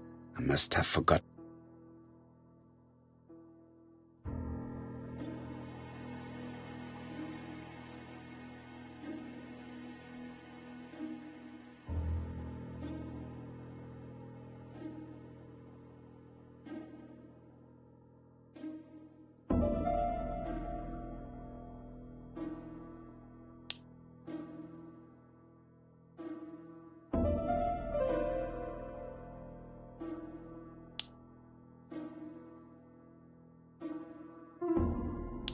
I just have to put the record on the gramophone and start it.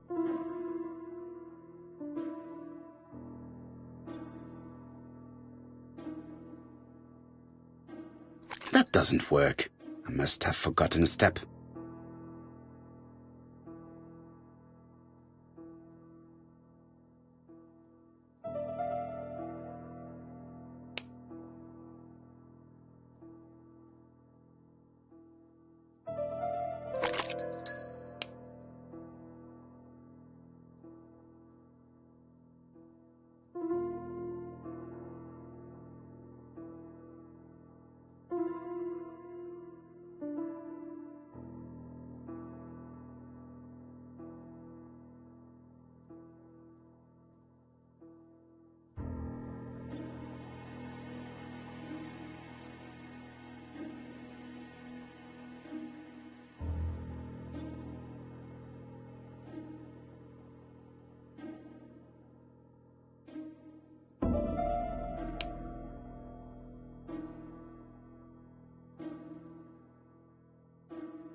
Oh, Donald!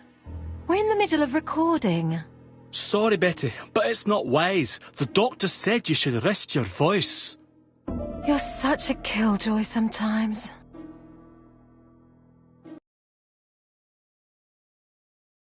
Betty was such a good singer. It's true. Did she have any problem with her throat? Yes, she had to be careful with her voice. Of course she didn't follow the doctor's advice. If Don didn't insist, she... Well, it's too late for all that now.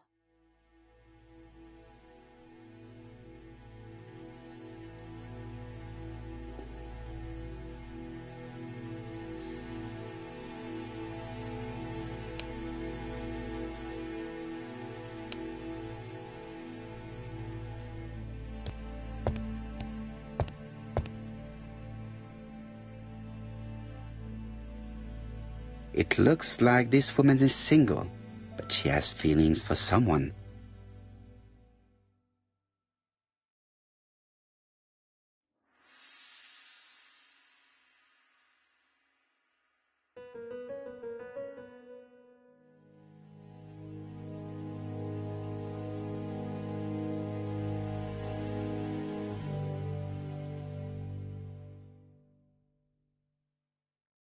She is looking so intensely at this photo.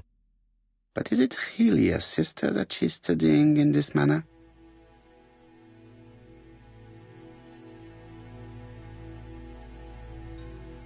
They made the perfect couple, am I correct? Yes, in a way. She was pretty and he... Well? He's a bright man, with a promising career ahead of him. He would have made Betty a good husband. He was always attentive and generous. Oh, a true gentleman. I hear a note of envy in your voice. You must have heard wrong.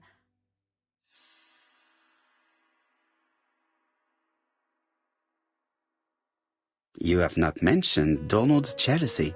There's nothing to say. I am not your enemy, Mademoiselle Bernard. And you are not my friend either, Mr. Poirot, sir. Yes, but your lies are not helping Mr. Fraser, or you for that matter. I know that Fraser was jealous, but I wonder why you feel the need to protect him. Protect him? I hope you're not suggesting... That you are Fraser's accomplice? There is nothing to suggest that, at least not yet. It would appear that your sister's murder is the second in a series that we have to stop as quickly as possible. The first was in Andover, and the same as your sister, the murderer sent me a letter informing me that a crime would be committed in that town. Now can I count on your honesty? Yes, you have my confidence, Mr. Poirot. Don is a quiet and sensitive young man, slightly reserved too, and as is often the case with reserved people, when he flew into a temper, he completely lost control. He could be so violent. Betty was frightened. And when was this? The first time was about a year ago. But they rowed more recently. Donald found out that Betty had lied to him. She said she was going out with a girlfriend, but she went out for dinner with a married man. It was an awful scene. She told him that until they were married, she was free to go with whoever she pleased. Donald turned quite pale and started shaking and kept saying one day... Well? He'd commit murder.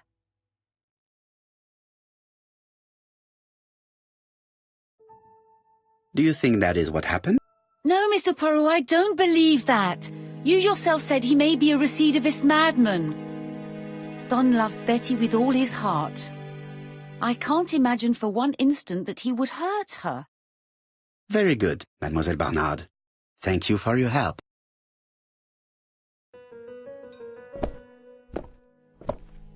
Fraser is at the Ginger Cat. The police haven't spoken to him, but they want to. Très bien, Hastings. Let's see him now. Au revoir, mademoiselle. My deepest condolences to your parents. Of course, Mr. Poirot. And don't be too hard on Don. He's more fragile than he looks. If you say so. Let us now try and get our brain cells to work.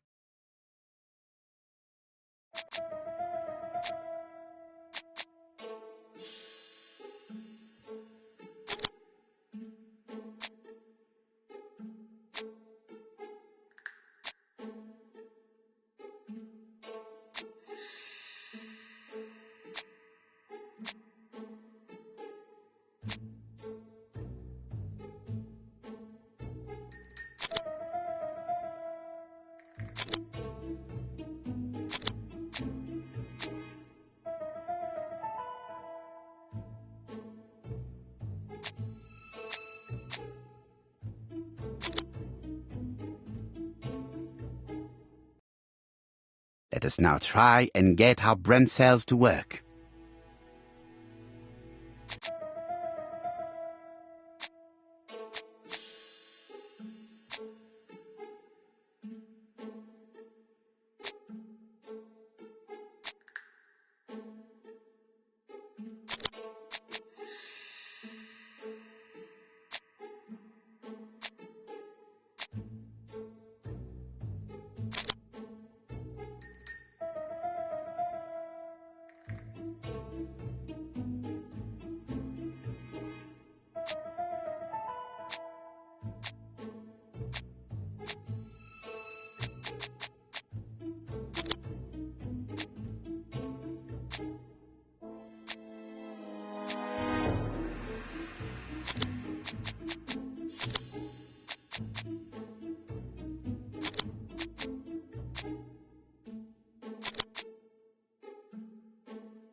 You've seen Fraser, Hastings.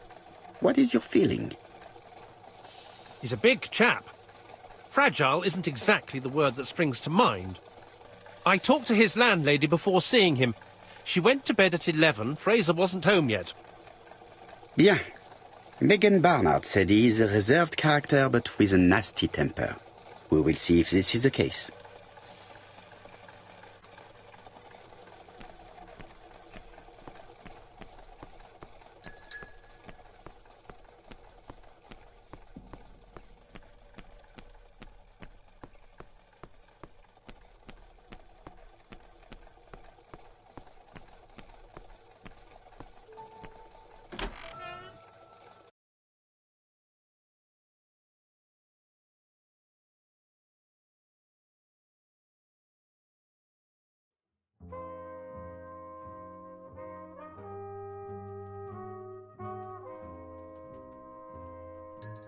How do you do, Mr. Fraser? You Hercule Poirot. Mr. Hastings said you wanted to speak to me. Yes. I know that it may not be the right time, but I would like to ask you a few questions.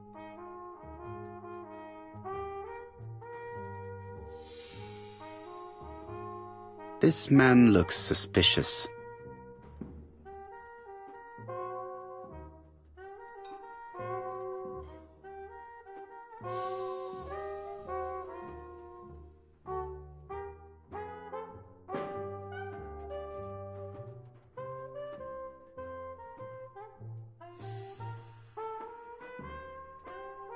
Leave me alone.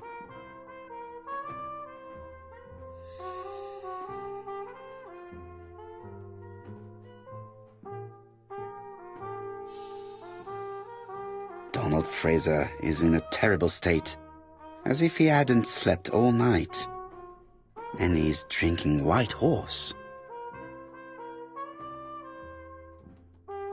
Leave me alone.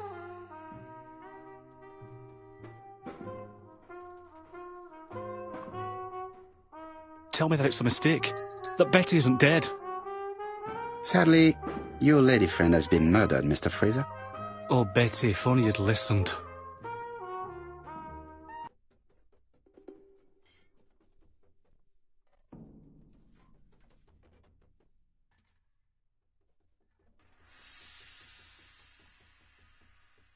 If she had listened to you, she would still be alive.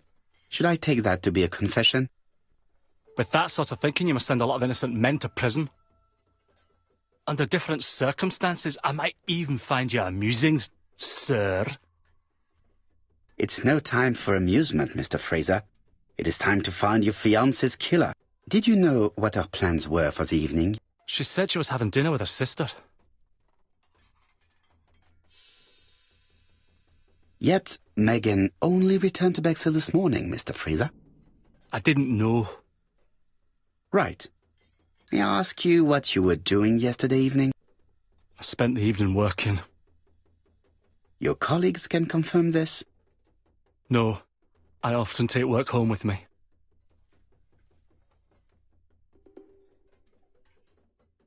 Therefore, you have no alibi, Mr. Fraser? That's right. But that doesn't make me a murderer, Mr. Poirot. I would like you to leave now, please.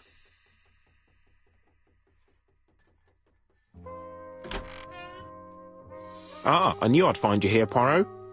I thought the victim's young man was here. Yes, he's all yours, Chief Inspector. Let us now try and get our brain cells to work.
Fraser doesn't have an alibi and he's extremely jealous.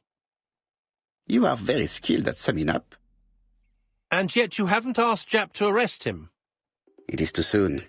But I agree, without the letters announcing the crimes, Fraser would already be behind bars. Bon, I think we have enough elements. Let's reconstruct the events at the scene of the crime.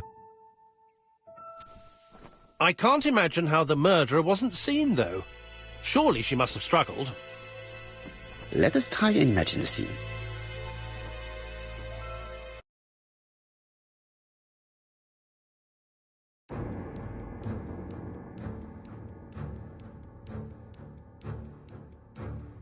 The killer and the victim are walking on the beach. Miss Betty has a bag, a belt around her waist, and carries her shoes in her hand. Both of them walk slowly to hut number 5.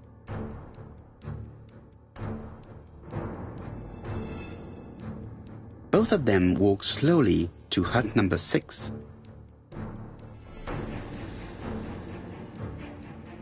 Miss Betty enters the hut. She leaves without her belongings. Then she hides a code.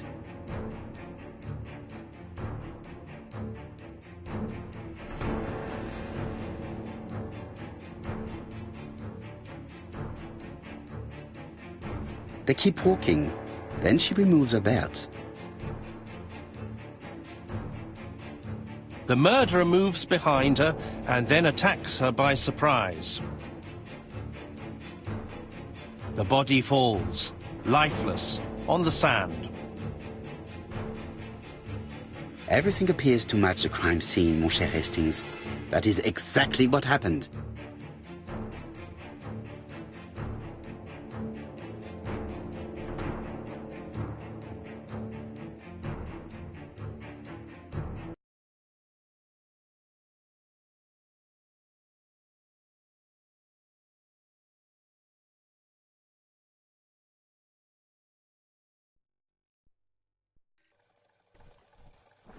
Without the ABC, we might have suspected Mr. Asher and Mr. Fraser. But by timing his crimes, the murderer is making sure he's accused. In a way, it is very generous of him. Generous? The murderer seduced Betty in order to lure her to the beach and kill her. Indeed, the young woman was certainly careless, but not stupid enough to follow a stranger. What are you planning to do, Poirot? Return to London, mon cher Hastings.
Right, back to London. There is nothing more for us to do here. I'm coming, Poirot. According to the guide, the next train departs shortly.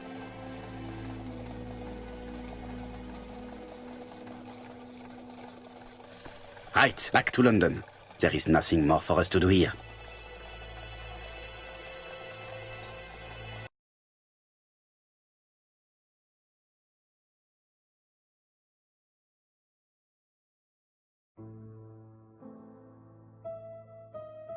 Jap has decided to reveal details to the press. The alphabet murder is now famous. It is not a bad idea. The more people who know, the greater our chances of finding out something of interest. Poirot, I have a bad feeling.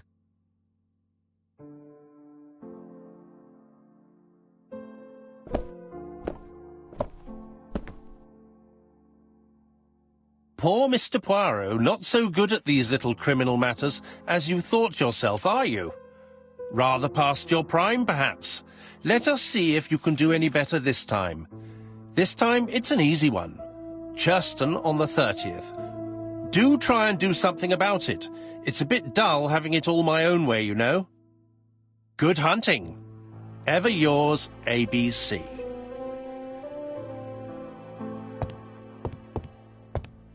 Good hunting. Did you hear that, Poirot?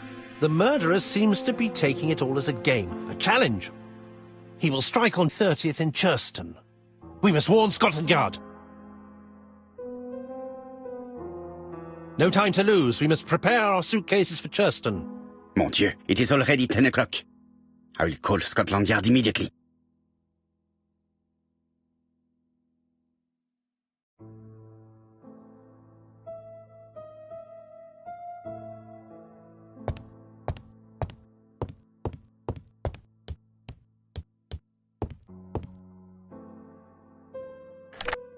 Hello, Jap. We received a new letter from ABC in the 10 o'clock post. Where and when? In Churston. Today. Today? I'll inform the population immediately. I'll check the train times. Call me back.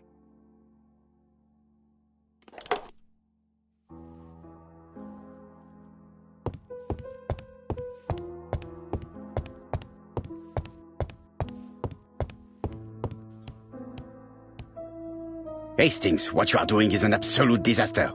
That is no way to pack suitcases. Heavens, we must hurry. We have to get to Churston before the murder. Hastings' order and method are always necessary, regardless of the circumstances. Okay. I'll let you pack them. Or the same. It really is a disgrace to leave your belongings in such a mess.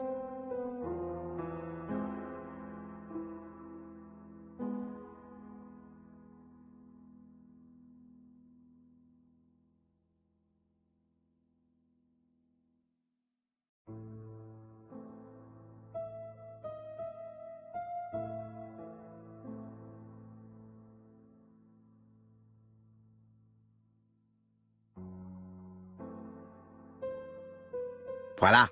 It only took a minute. Poirot, you were right. I've just consulted the ABC guide. There's no hurry. The next train doesn't leave till 11:45. You see, there is no need to hurry. We will not be in Churston until tomorrow morning, after the murder. But why has the murderer warned us so late? It's not what he usually does. Did he do it on purpose? Very good question, Hastings. We should also compare the letter we have just received with the other two, although I have very little doubt about what we will find.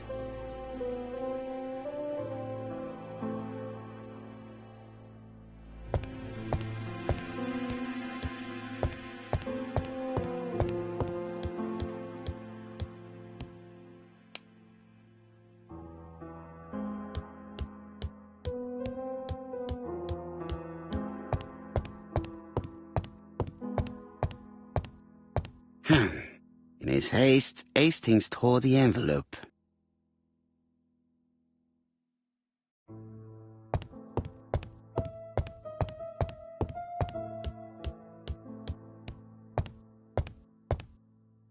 I do not need... Right, let us compare this new letter with the second one. Let us examine this more closely. Certain characters in the two letters may have similar defects. Yes, this I is weird. Yes, this I is weird. Yes, this I is weird. Right, let us compare this with the other letter. Yes, the I characters in the two letters do indeed have the same defects. I have to find some other similar defects to confirm my theory.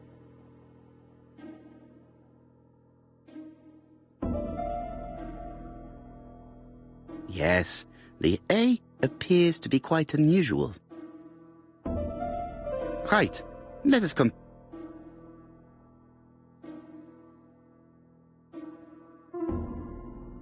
That's right. The A characters in the two letters do indeed have the same defects. I have to find some other similar defects to confirm my theory.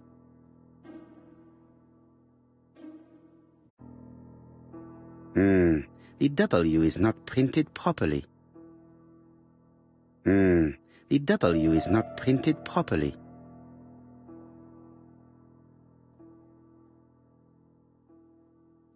Right, let us compare this with the other letter.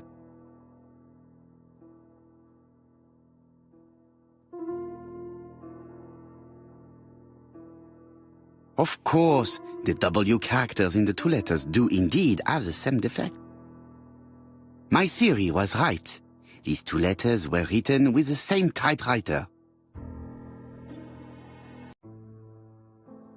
Let us now try and get our brain cells to work.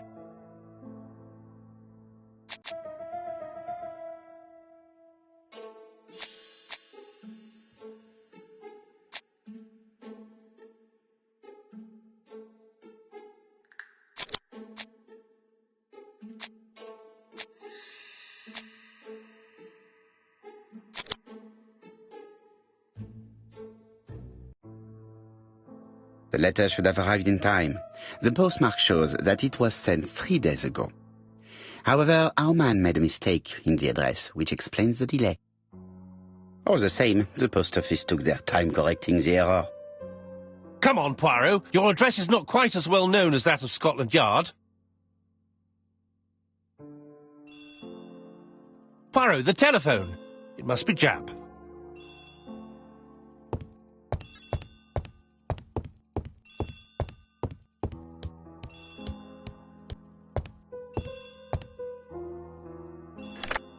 I have some news from Churchton. Bad news, I'm afraid. Sir Carmichael Clark was murdered while out on his evening walk. Sir Carmichael Clark. The name is familiar to me. He was a famous throat specialist, one of the best in London. A wealthy man, he retired to Combside, a beautiful house by the sea. He collected antiques. Are you going there? Yes, let's meet on the train.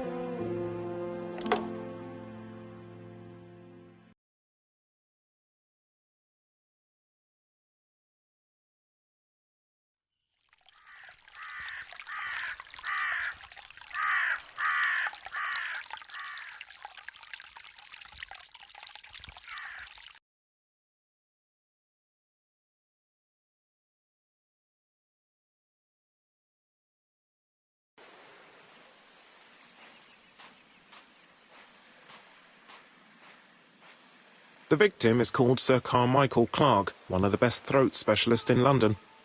The body was still warm when we found it. If we'd been warned earlier, we definitely could have saved him. It appears that the murderer made a mistake when he wrote his letter. A mistake? Lucky for him. And what if he did it on purpose? No. He's defined his madcap rules and he's sticking to them. It's a matter of pride for him. Shall we go up to the house, Poirot? You go, my friends. I will come soon.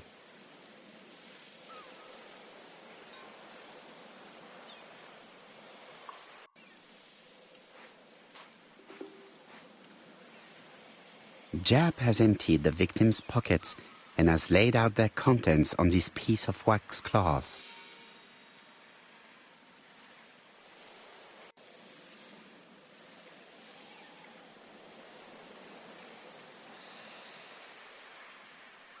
It is pointless.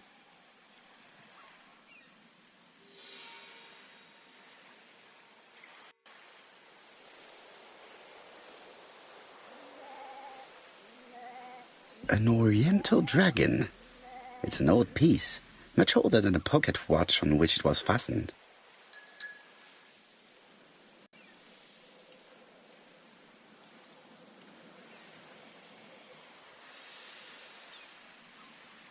Nothing appears to be missing from this wallet.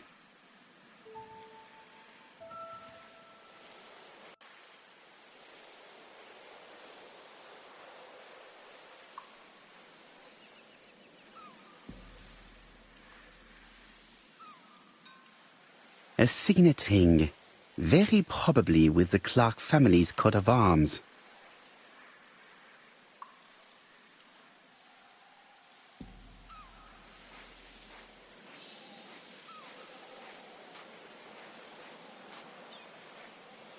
The vegetation behind the bush has been trampled.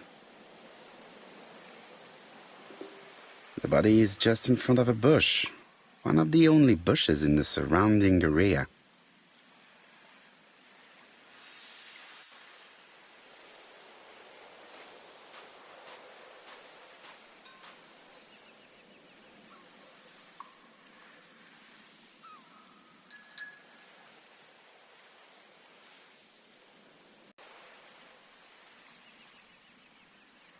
An ABC guide. The murderer's customary signature, covered in blood this time.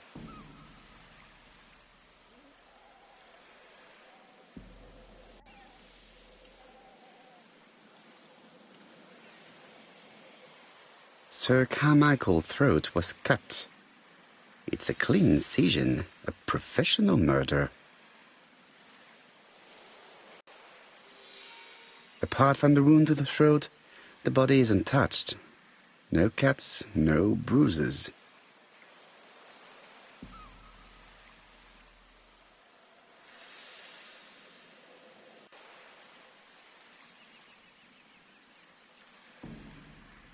The gravel on the path has been sprayed with blood that covers a conical-shaped area, which starts at the body and becomes wider as it moves further from the bush. Let us now try and get our brain cells to work.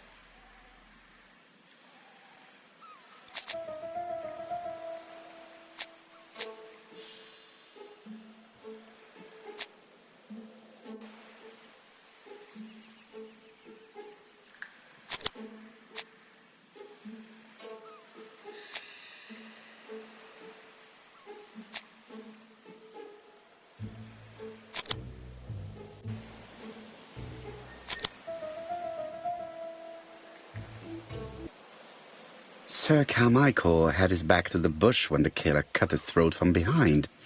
A fatal blow that sprayed blood over a range of more than 1 meter. Let us now try and get...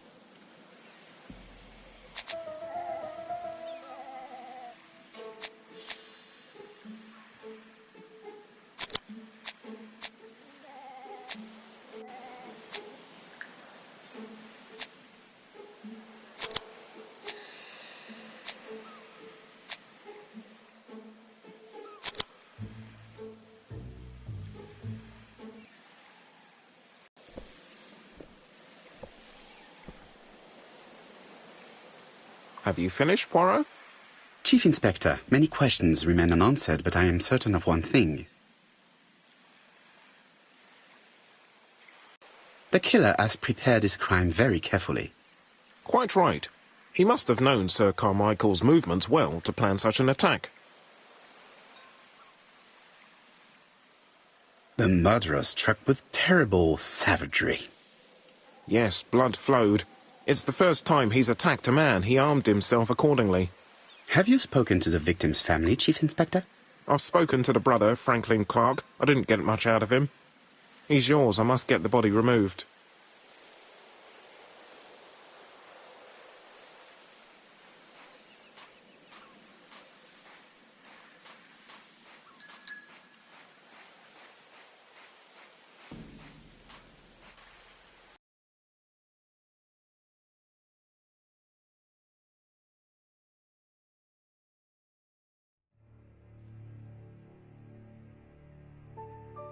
To be honest, this inspector seems rather obtuse. I'm counting on your friend Poirot to catch my brother's murderer. Ah, here he is now. Please, Mr. Poirot. Mr. Poirot, this is my brother's secretary, Miss Thora Gray. Pleased to meet you, Mr. Poirot. Would you like some tea? No, thank you, mademoiselle. I find it hard to digest.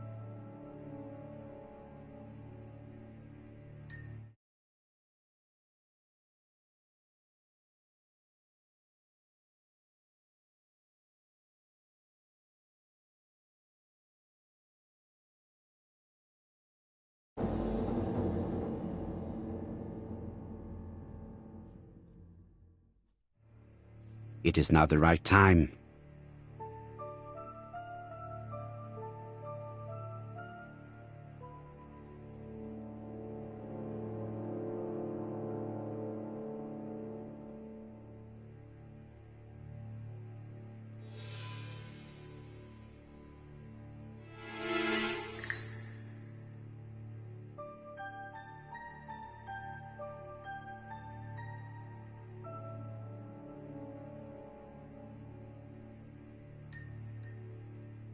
It is now the right time.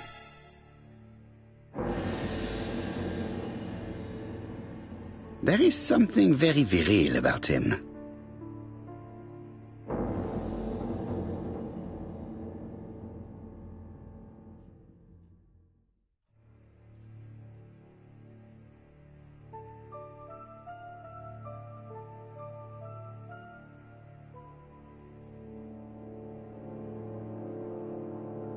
There is something very viril about him.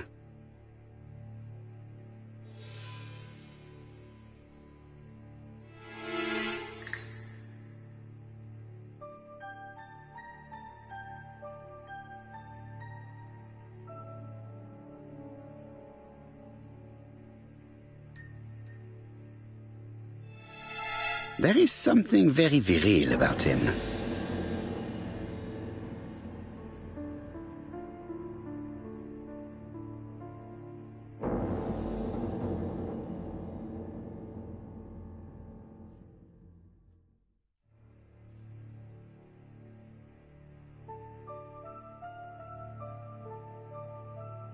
There is something very viril about him.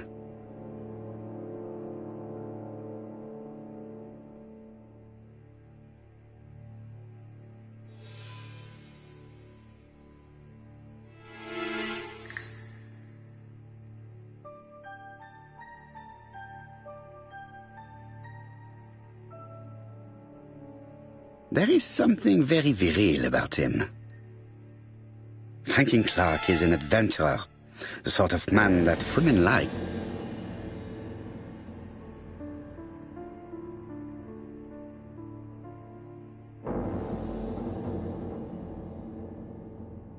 There is something elegant about her.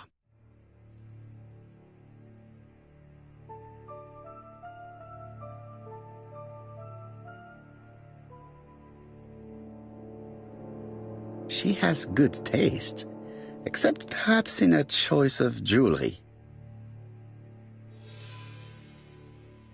Please excuse me, I have to take care of Lady Clark.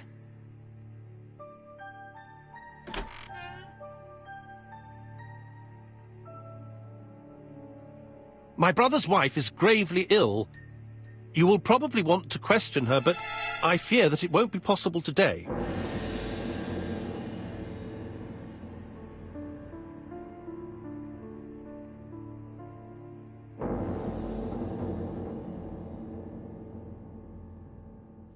Of course, I understand. Someone set a trap for your brother. Who was familiar with his habits? Everybody knew he took his evening walk at 8:30, and that he always followed the same path.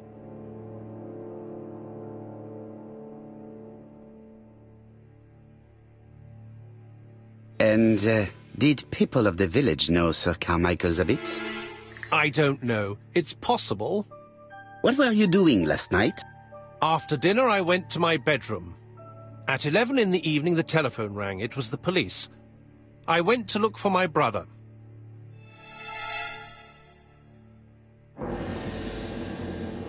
Was it a dark night? It was a new moon. I took a lantern. So it was you who found the body? Yes, along with the gardener. Have you seen any strangers around the house recently? No. As far as I know, nobody has been near the house.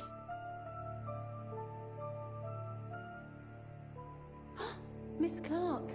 Oh, Lady Clark must have fallen from her chair. I have to help Miss Grey get her up.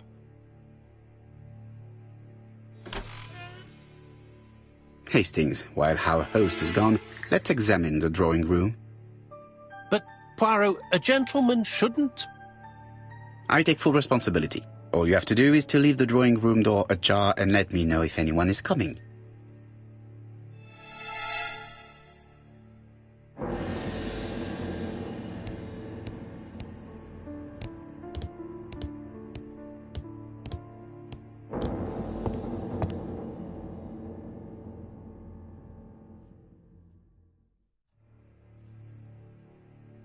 A crane?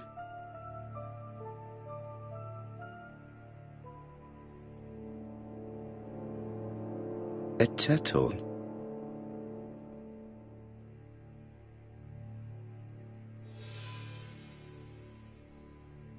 A dragon.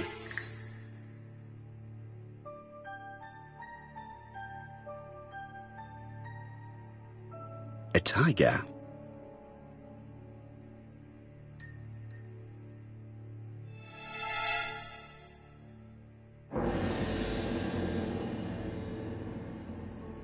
It is an emperor.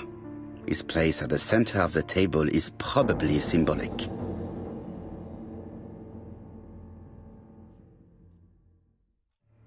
Dragon, dragon, dragon. Sir Carmichael showed himself to be very consistent in his collection's theme.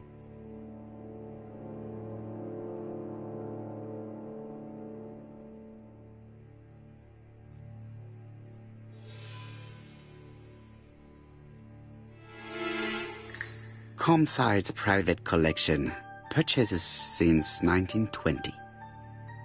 The catalogue for Sir Carmichael Clark's collection.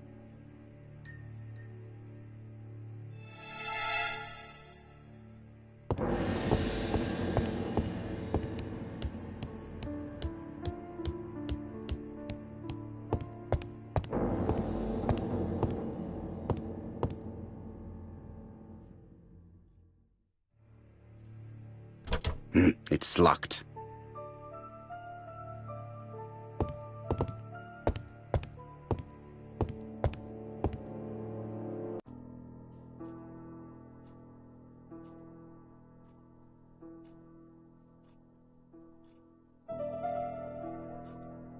turtle, the dragon, the crane and the tiger.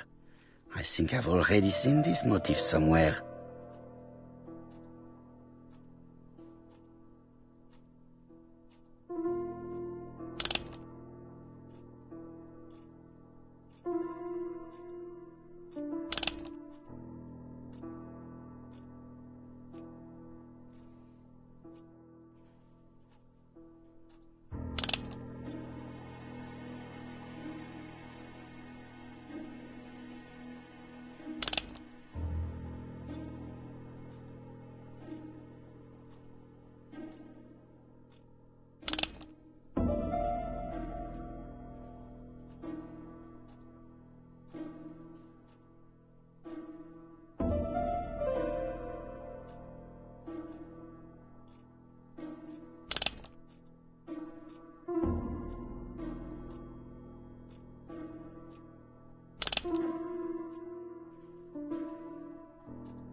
The position of each motif is correct, but they are not turned the same way as on the table.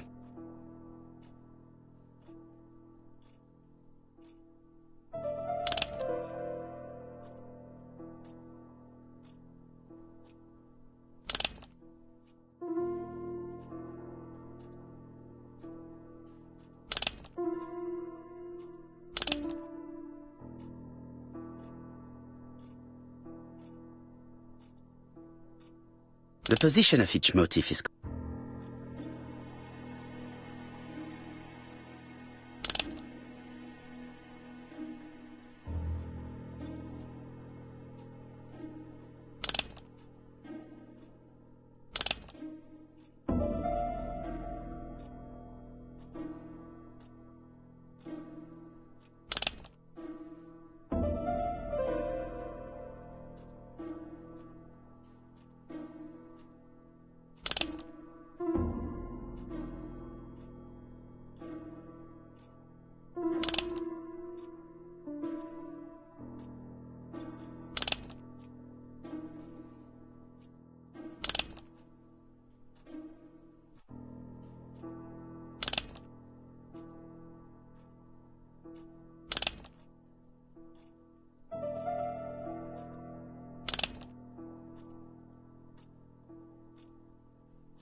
The cardinal points. This book could maybe help. Each cardinal point is associated with one animal and one color. In the middle sits the imperial dragon, and out of respect, all the others are turned towards him. Each cardinal point is associated with one animal and one color.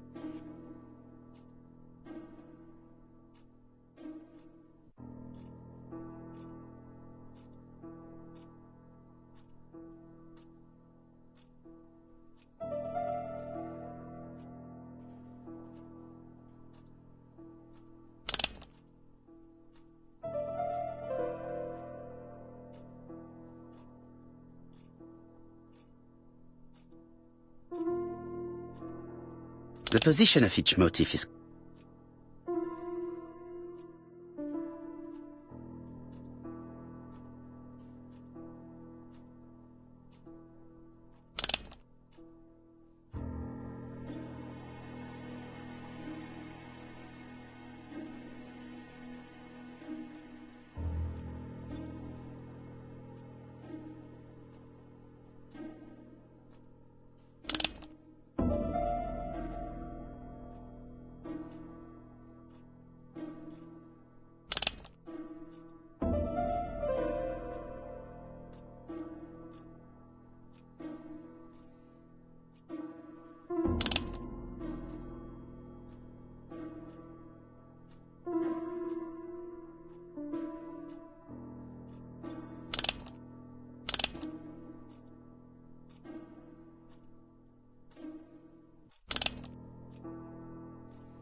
The position of each motif is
each cardinal point is associated with one animal and one color. In the middle sits the imperial dragon, and out of respect, all the others are turned towards him.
The position of each motif is correct.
think I heard a bang. Could it be this couple? This is interesting.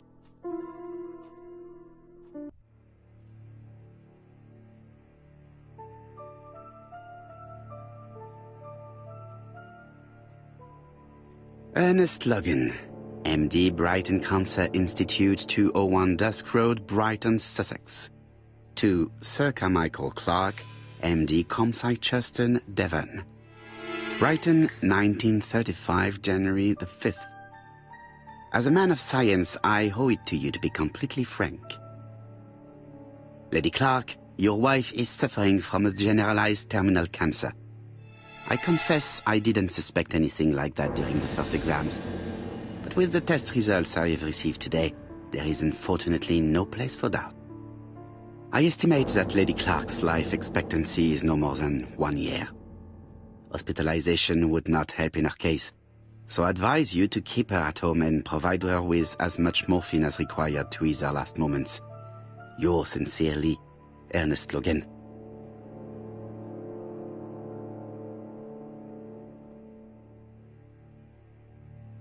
These daggers are only ceremonial weapons. I do not think that the crime weapon is here.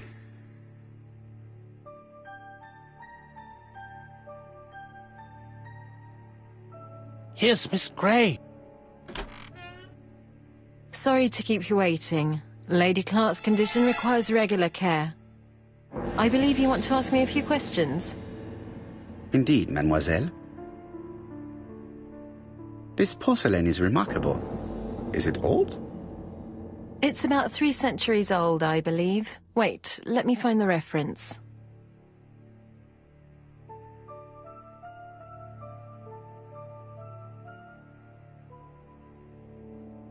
She appears to be very flustered.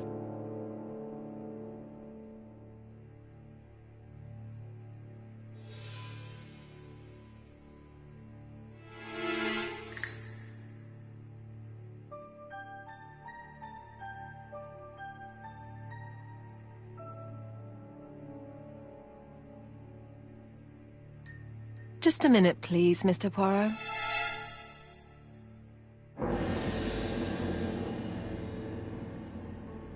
She's unable to hide her emotion, and her makeup has been disturbed. I think that this young woman has just been kissed. Here? Teapot with black dragon, Gangxi period, end of the 17th century. It is a rare piece with unusual colours. You have a good knowledge of art history. Acquired while working with Sir Carmichael. I used to help him manage his collection and choose his new acquisitions.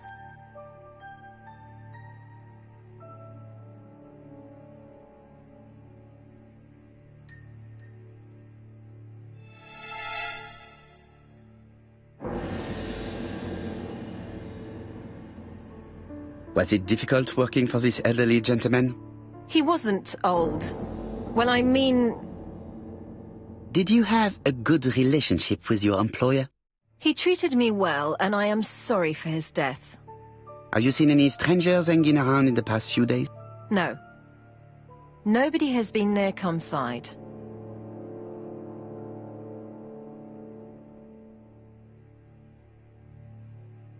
What were you doing yesterday evening at the time of the murder? I was sleeping. I was woken by the telephone at 11. I heard Franklin Clark speaking with the gardener.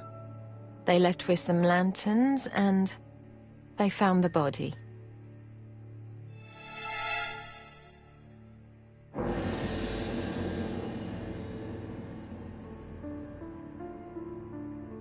Am I right thinking that something is going on between you and Franklin? How dare you ask me such a question?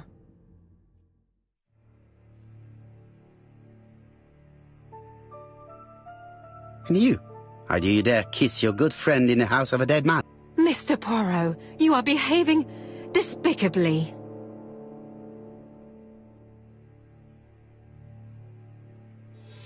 Miss Grey, if I may be so bold, please do not take offence.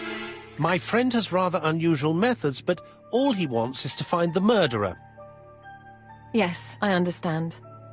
I must rest. Please excuse me. Earlier, you asked me to watch the living room door for you. I don't wish to be indiscreet, but sometimes a gentleman stumbles upon a secret without intending to. That is sometimes the case. And I saw Franklin Clark kissing Miss Grey at the foot of the stairs. Do you think this is a common occurrence?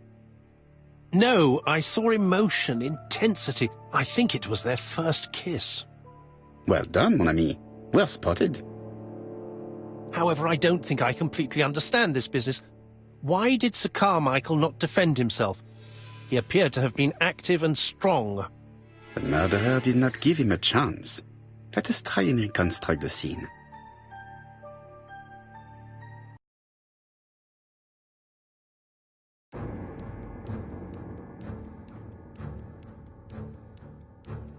Sir Clark is taking his customary walk. Our killer is hiding behind a bush.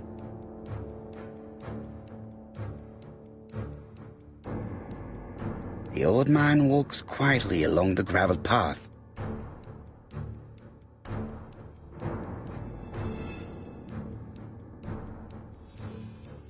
Then he turns towards the sea to gaze at it.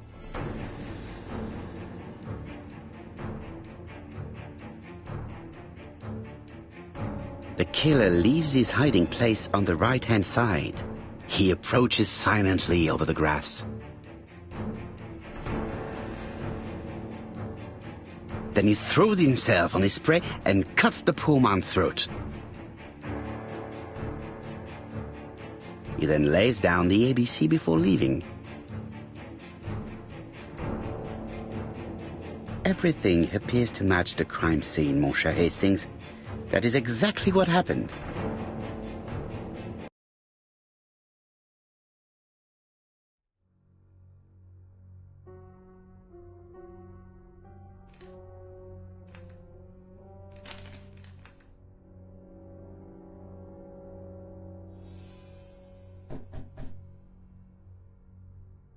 Oh, just a minute. I'm getting dressed.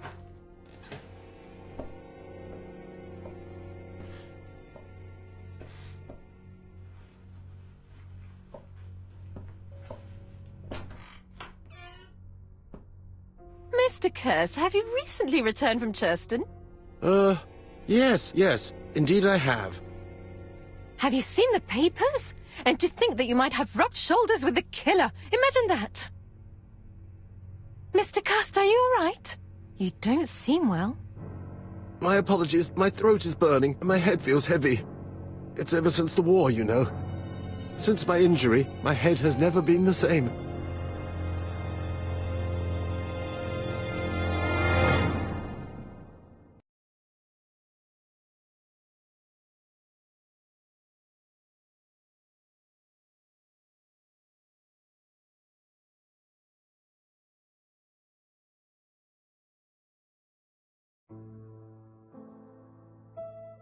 Poirot, it's a pleasure to be with you again after all these years.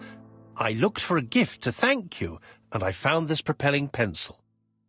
An authentic collector's item. You spoil me, mon ami. And you more so by sharing investigations. Do not underestimate the help you are to me, Hastings. Intellect is not everything. There is also goodwill, and you are not short of that. Later, I will ask you to help me tidy up the room and bring some chairs. Our guest will be here soon. Ah, is Thora Grey coming? Naturally. She is a fascinating young woman, n'est-ce pas? Oh, come on, Poirot. I'm a married man. And Miss Grey has already been courted by Franklin Clark. Poirot, our guests will be here soon. We must prepare ourselves.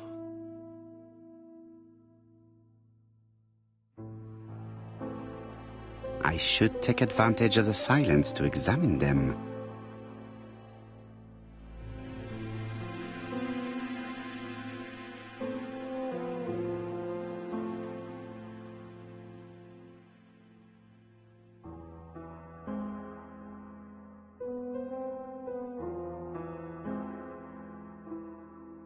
Donald is always on edge.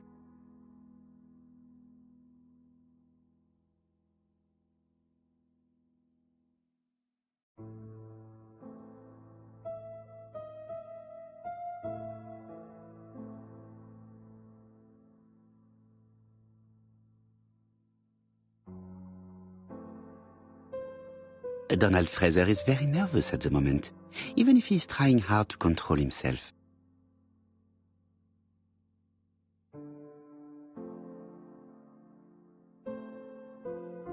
She appears to have taken more care with her appearance than the last time.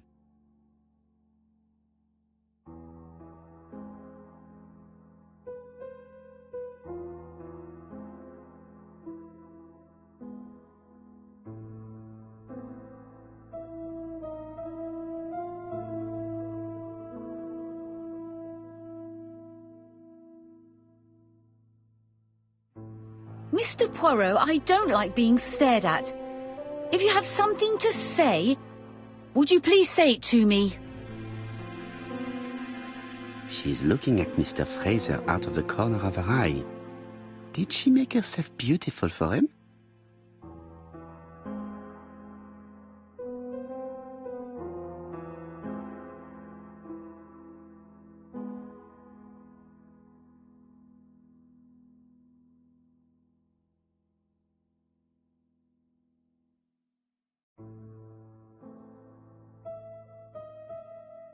Sometimes I love a brunette, sometimes I love a blonde.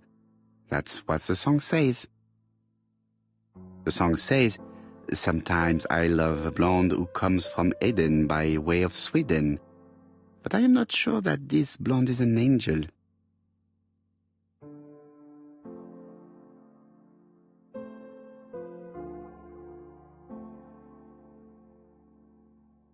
Franklin Clark always seems at ease, regardless of where he is. Something that's unique to people who travel. Franklin Clark always... I ought to concentrate on my guests. I wish to thank you all for coming. I wanted to bring everyone close to the victims here in order to unmask the murderer. Get to the point, Mr. Poirot. What do you want from us?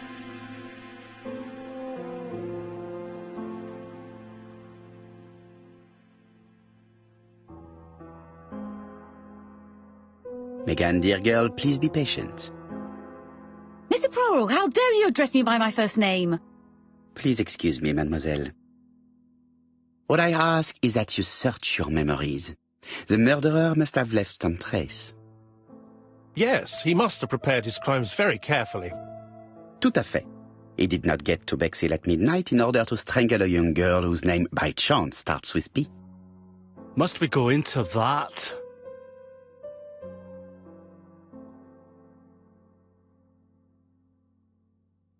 No, of course. Not if it makes you uncomfortable. Come on, Mr. Poirot. I imagine we all feel terribly uncomfortable about these murders. It's true. We've to catch the killer, not be spared the gory details. Mr. Fraser, please get a grip on yourself. Well, I want to help you, but I don't remember anything else.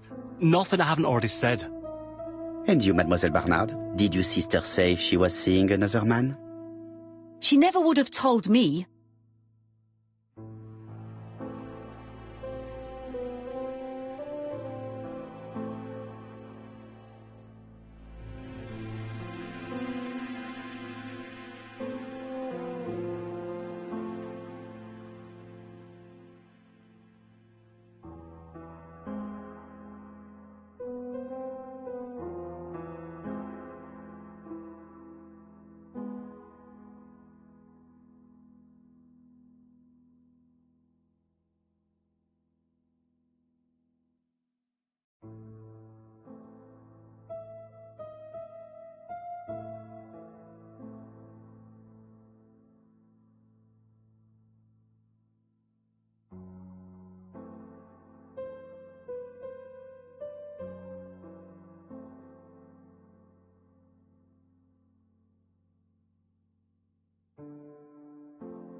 Why would she hide the fact from you? Betty knew I didn't approve of her behaviour. Her flirting was spoiling any chance she might have had. Tell me, mademoiselle, what did you talk about with your sister? Silly things. Her new dress. She wanted a pair of black stockings to go with it. Mother bought her a brand new pair. The day it happened, she was crying. And to think that Betty never even wore them. Poor Mummy. Your sister used to sing, I believe. Did she ever perform in public? She dreamt about it, but she had a very bad cough. It troubled her greatly. She had to cancel auditions and miss lots of opportunities. A pity. Yes, she sang well, but that doesn't tell us much about the murderer. Qui sait? In any case, we now have enough information to draw up a relatively precise psychological profile. Let us now try and get our brain cells to work.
So, ladies and gentlemen, we can now surmise without too much risk of error that our adversary is calculative, sure of himself, a seducer of outstanding intelligence, that he has plenty of self-control, and that he likes railways. It's a good start. Other meetings may be necessary. I hope that you will be able to come back again. Well, it's just that...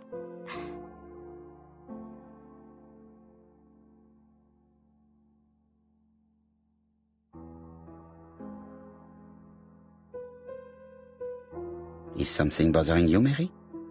Well, Mr. Poirot, you see, I don't know if I can come to London just like that. It's normal that people helping with this inquiry should be reimbursed. Starting with you, Miss Drower. Please allow me to pay for your train tickets. Oh, sir, I cannot accept. But you must. Mademoiselle, I may not be rich, but my brother left a fortune which will be mine. Mr. Clark, that's very generous of you. Well, someone has to foot the bill. Mr. Poirot, would it be possible for you to come back to Devon? Lady Clark has expressed a wish to see you. We'll adjust her medicine so she'll not be too drowsy. But of course, I shall come the day after tomorrow if it is convenient. Thank you all for coming. We will meet again soon. The meeting was most fruitful. Really? Hastings, I believe now we have everything we need to find a common point between the victims. Now it is time for us to use our grey matter.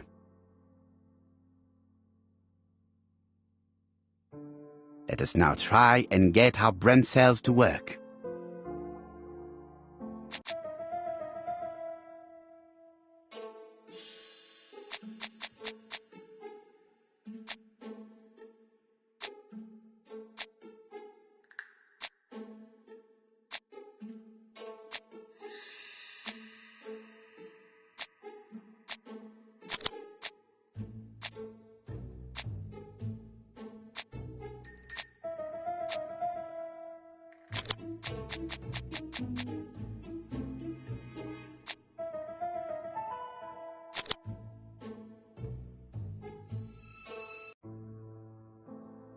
The first two victims suffered from bad throat, and that was precisely the specialty of the third victim, Dr. Clark.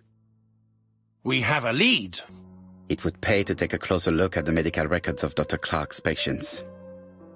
We'll do so during our next visit to Churston. I will do it myself, mon ami. You must remain in London just in case ABC sends us another letter. Very well, as you wish.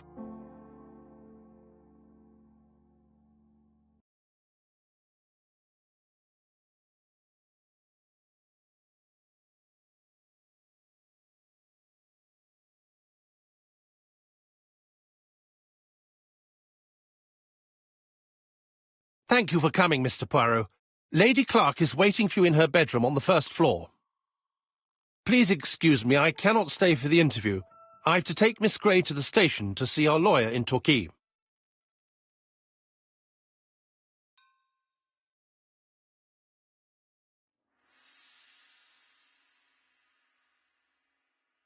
Are you going on holiday, mademoiselle? Not exactly, Mr. Poirot. Miss Gray very kindly stayed with me to settle my brother's affairs, but naturally she prefers to find a position in London. Ah, très bien. I'll be absent all morning, Mr. Poirot, but the nurse is coming soon. She's to ensure that the dose of medicine doesn't make our patient drowsy. Thank you, Mr. Clark. Have a nice trip, mademoiselle.